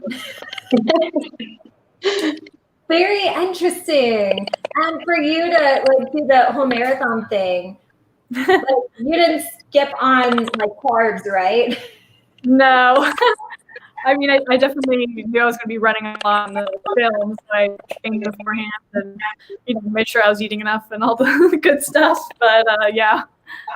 That's awesome. Huh. That is so cool. I can't get over the whole serial killer aspect. That's really interesting. Thank you. It was a lot of fun. Normally I get killed, so this was fun to reverse the roles and not die so quickly. Congratulations. Thanks. Yeah, I'm looking forward to watching your short film, actually. I know. I'm very excited to see yours now, too. Mark, actually, I do have to step out, but thank you so much for having me. This has been a really awesome time chatting with you guys. No problem. I know you got to get ready to bounce, and everybody else does as well shortly. So I know you're going to bounce first. But one of the things I do with all the shows, Cara knows this, and some of the others that watch regularly know this as well, is I always ask people to give a positive thought that they would like to share with the global community. So before you bounce, any positive words of wisdom or encouragement that you would like to share with the global community would definitely be wanting to be heard at this particular time. So, Tari, since you're getting ready to bounce first, I'll let you go first. I don't know. I'll say everything that you need, you have inside of you. Your most powerful self. Sounds great. So I appreciate you. Definitely glad that you were able to appear. You've been a great guest, and I definitely look forward to hopefully having you come back in the near future to either this show or some of our other shows that we have as well. Yeah, totally. All right. Thank you so much. Bye. Bye. So definitely, we're going to just continue on this whole thing about the serial killer and how it's connected to the dating life, because we hadn't really touched on that. So actually, talk about why you feel that it was connected to the whole dating life aspect, because that's part of the reason that you even created that, was because you were saying that you had gotten this kind of frustration, and you were like, the character needs to do this, and we need more serial killers because guys don't know how to act right in dating. Well, I think that, like I said, it's a lot of the times male serial killers, they get such a great storyline and past traumas. And so I think a real question is, what would drive someone to kill? I think, and so, I kind of, all of my female friends, and including myself, dating horror stories in New York. And I think if someone were already on that kind of cusp and that edge of, mentally, that it could drive them to snap. And so that's, in the future, that's one thing that we're kind of really diving into, someone's mental state and what could really cause a woman to murder multiple times and not just once. Definitely, that would be quite interesting and everything, and I'm sure that even Cara is shaking her head like she could even relate over there in Cincinnati because she's gone through those dating dramas as well, and she's sitting there going like, "I've been there about to snap a couple of times." I mean, yeah, I guess I'm sure Ashley, you could agree. Killing is not the answer. Yeah, no, I'm personally picking of lies, but I can get okay. So that is a very woman thing. Like if we were to just snap, it would be because like, okay, we're over it. We're over it, and I can see that. Yeah. Very woman thing. Yeah, something a woman thing. Yeah. Totally woman thing, and y'all sitting there going like, "Nope, not gonna happen. Not gonna." But that actually brings up an interesting question though, because a friend of mine told me, and I can't argue with him, that if we're honest, and Jeremy, I hate to tell us this, but if we're honest, women are actually the smarter gender. So I'm thinking that a woman serial killer probably would get away with it quicker than a male serial killer, because the male serial killer is gonna make a serious mistake, whereas you women serial killers might not get caught for a while. Because I remember there was a famous case of a woman serial killer. Now that I think about it, here in North Carolina, Blair something, but she killed folks using arsenic, and I think she did like a couple of husbands that she had in her life and everything, and she was a serious serial killer. I think she killed like 3 or 4 folks, but she did it through arsenic, and it took her a while to get caught. Women statistically watch more serial killer documentaries than most people. So I think that I could see that women would kind of know what they were doing if it ever came to that. We're also more likely to have this innate fear of like being kidnapped in the dark and stuck in the trunk. So any like way that we could, I don't know, reverse that situation and not be in that situation. I think we like to think of strategies to survive. So we're prone to like those type of documentaries and things. They're pretty interesting. I'm still getting over the fact that Ashley knew the statistics that more women watch serial killer documentaries than any other folks. I'm trying to figure out where Ashley got these statistics. Between Ashley she's already busted my bubble a couple of times because she's fairly older than I think she is, and she's also now telling me that women serial killers are there are more women watching serial killer movies than I thought there were. So I'm already a little bit worried. That's just diving into character, guys. That's all it is. Totally. We understand. That's all anybody does. Just dive right into the character. That's what acting is all about. Get into those characters and all of that. By the way, Eris, who is also a fan of the show and watches and has seen us several guests, was saying hello to you, Kara. So Eris is over there in Hawaii. So we're totally representing the whole United States because I know that she's over there in Hawaii with her young one and her significant other. So glad to see that she was joining our conversation also. So as we get ready to wrap up, and we got just a little bit over 10 minutes to go and everything, but we'll probably take that long just in what I'm going to ask y'all to do and everything, which is kind of what I had asked our other guests earlier and everything, Tori, to do, which is basically any words of encouragement or positivity that you would like to live with our audience of global folk, whether they're in Nigeria, whether they're in South Africa, or a number of other places around the globe. So I'll start with you, Ashley. Stay connected. Talk to people. There's people everywhere that are here, and there's communities everywhere of like-minded people, and stay connected and get to know people from all over the world. It'll be one of the best things that you'll do. So. Yep, definitely. Jeremy, what are some of your thoughts that you would like to share with our global community and with the world in general? I'm sure they would love to hear your thoughts and any words of positivity that you would like to share. First off, I want to take this opportunity publicly. Uh, Eris, she has been an amazing publicist. She's just an incredible woman in the industry. And when I'm trying to do traveling concert tours or anything, I know she's the person that has the resources, the avenues, and she's the person, my go-to person for getting me set up in whatever aspect of the industry I need.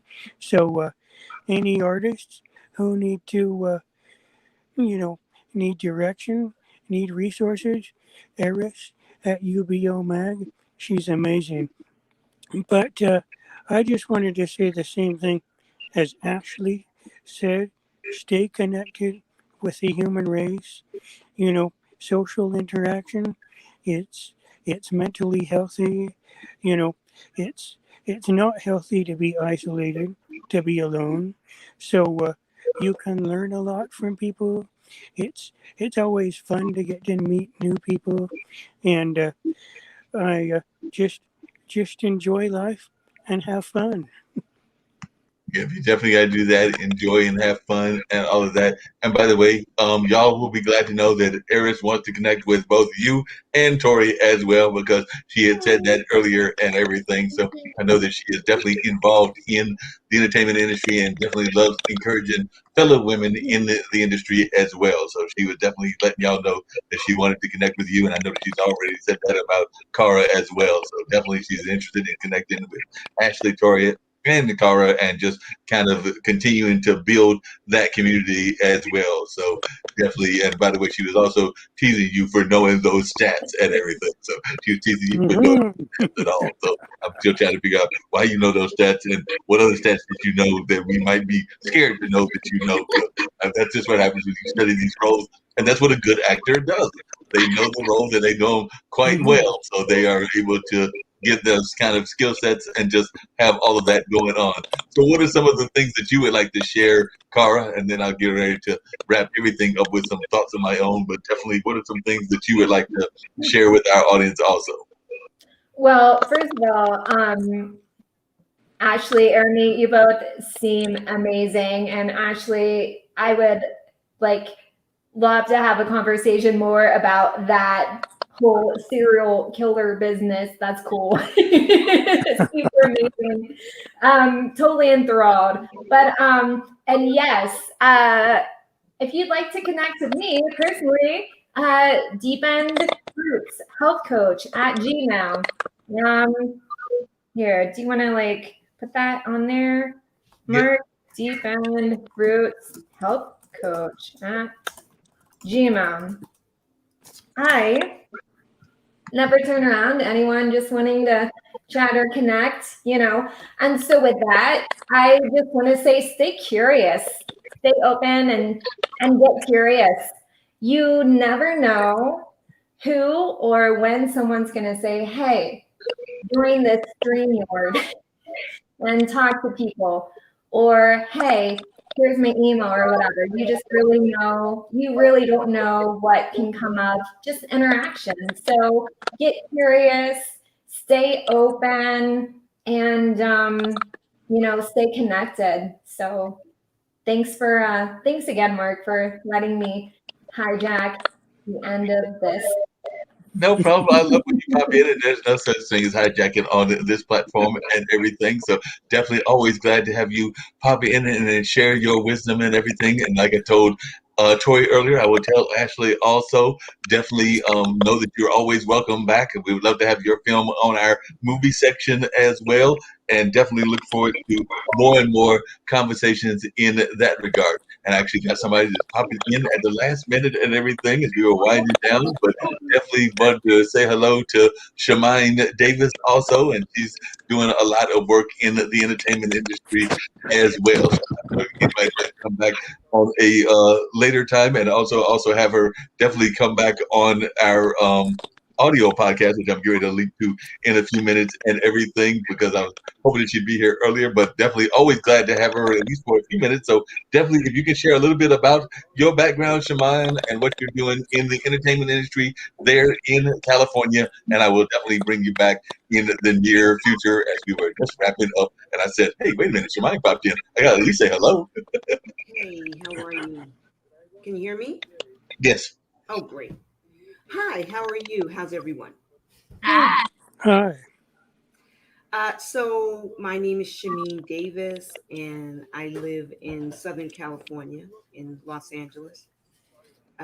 Is that where everyone else is from, or are you from? We've got folks all over. We've actually had Ashley is in New York, if I remember correctly. Definitely Cara is in Cincinnati, and Jeremy Wynn, who is a musician, is at Salt Lake. We had another young lady, Tori, who is an actress, and she was out of the whole California area as well. And then Eris, who's been popping in with comments, is out of Hawaii. So definitely we've got a whole global community, and of course the international broadcast media has got folks from throughout the world. Oh, wow. That's cool. That's cool. So I live in Los Angeles, California, and I'm a film and television producer. My background is in advertising. I started out in the advertising business and kind of swam my way upstream, so to speak. Sounds great. So tell us, folks, a little bit more about your company and everything. Like I said, I definitely want you to come back on the online dinner party, which is usually 4 to 7 and goes a little bit over. It's not as tight a schedule as it is on Mondays, because Mondays I go from one show to another, but I can have a little bit of stretch time because Dean gives me a little bit of leeway. So I have like at least 5 or 10 minutes of spare time, but even more spare time on Wednesdays and all. But definitely share a little bit about your own entertainment company, a little bit about your background, Ms. Davis. So the company that I am the CEO, chairman, is Suburban Entertainment Group, and Suburban Entertainment Group, does everything from television, film. We are starting our animation division, so we're really kind of getting into the process of the film business and so on. Suburban has been around for a while. It's about maybe 12 years old. And I started out in the ad business. So most of my work started out doing advertising for NBA Entertainment and for Dr. Pepper, just like a lot of Super Bowl kind of commercials. And I was interested in that, but the goal that I was really kind of aiming for was the film business and doing features. So Well, you'd be glad to know about Ashley's background, because Ashley, we were just teasing her because she's been on for a number of hours now, but she's actually started off as an actress, but then she has now done a psycho thriller, which is about the bad aspects of dating, and she's got a woman serial killer. So she's actually got a woman serial killer in the movie that she has created and all of that. But she was saying that there's not enough female bad guys, so she wanted to create one of those female bad guys, and so she has created that movie that she got out. I feel the same. I feel like, and my husband and I talk about this a lot, where you watch television and the women are always the victims. They're always the ones that are getting killed. So I like that. We have at least some female serial killers. Yes. That's good. Yeah, so we've got at least one female serial killer in the house that's got folks that are involved in that. And by the way, Eris, who is out of Hawaii, and Jeremy Wynn, who is a musician, is one of her clients, wants to connect with you because she's in the publicity field and in the entertainment field as well. And I know she's got some ties to California, so she definitely wants to connect with you also. So as we're wrapping up, and like I said, I am glad that you were able to pop in toward the end and everything. And I do want you to come back on in the very near future, like maybe even the online dinner party on Wednesday. And of course, I'd love for you to call 646-668-8393, which is my audio podcast, which I'm going to get ready to leap into in a matter of a minute or so and everything. But as we're going to do that, how can folks reach you, and how can folks definitely get in touch with you and your entertainment company? So if you'll share your website, everybody else has shared theirs, but I'd love for you to share yours also. Sure. So right now I'm on LinkedIn. We have a few new projects coming up that is a part of the updated website. So you won't be seeing that probably until the end of the month. But we're updating our website to include two feature films. One is a sci-fi thriller called The Ark. The other one is an international film project. The name is actually being recalibrated, but there'll be an international film. Then there's another sci-fi film called Destiny. So a few of these films are going to be updated, and then we have a TV show um, called Onyx Element, which is kind of a fun project that we are currently trying to find a home for. So those projects are going to be updated on the website, but you can find me on LinkedIn, Suburban Entertainment Group, and you can reach out to me at suburbanent@hotmail. Sounds truly amazing. I think that you may have found already a musician, because Errol Wynn will probably provide some music for your movies and everything. And I'm sure that Ashley would love to act in. She has to fly all the way from New York to California because she doesn't mind flying from one place to another in order to do her acting roles God and all bless that. you. I mean, I'm a little worried about the coronavirus, but if we keep our masks on and stay safe, I think we can do anything. Yeah, definitely. So I want to appreciate all of y'all for popping in. One of the things I was doing as you were popping in, and I definitely want to give you that opportunity as well, is that everybody was kind of giving their thoughts of positivity, their thoughts that they would like to share with our global community. And like I said, I definitely want to have you come back where we can explore even more detail, a little bit of your career and a lot of the great things that you're doing and everything. But definitely, if you have any thoughts of positivity or encouragement that you would love to share with our global community, I would love for you to do that now as we're wrapping up this particular edition of Mullins Music and Memories.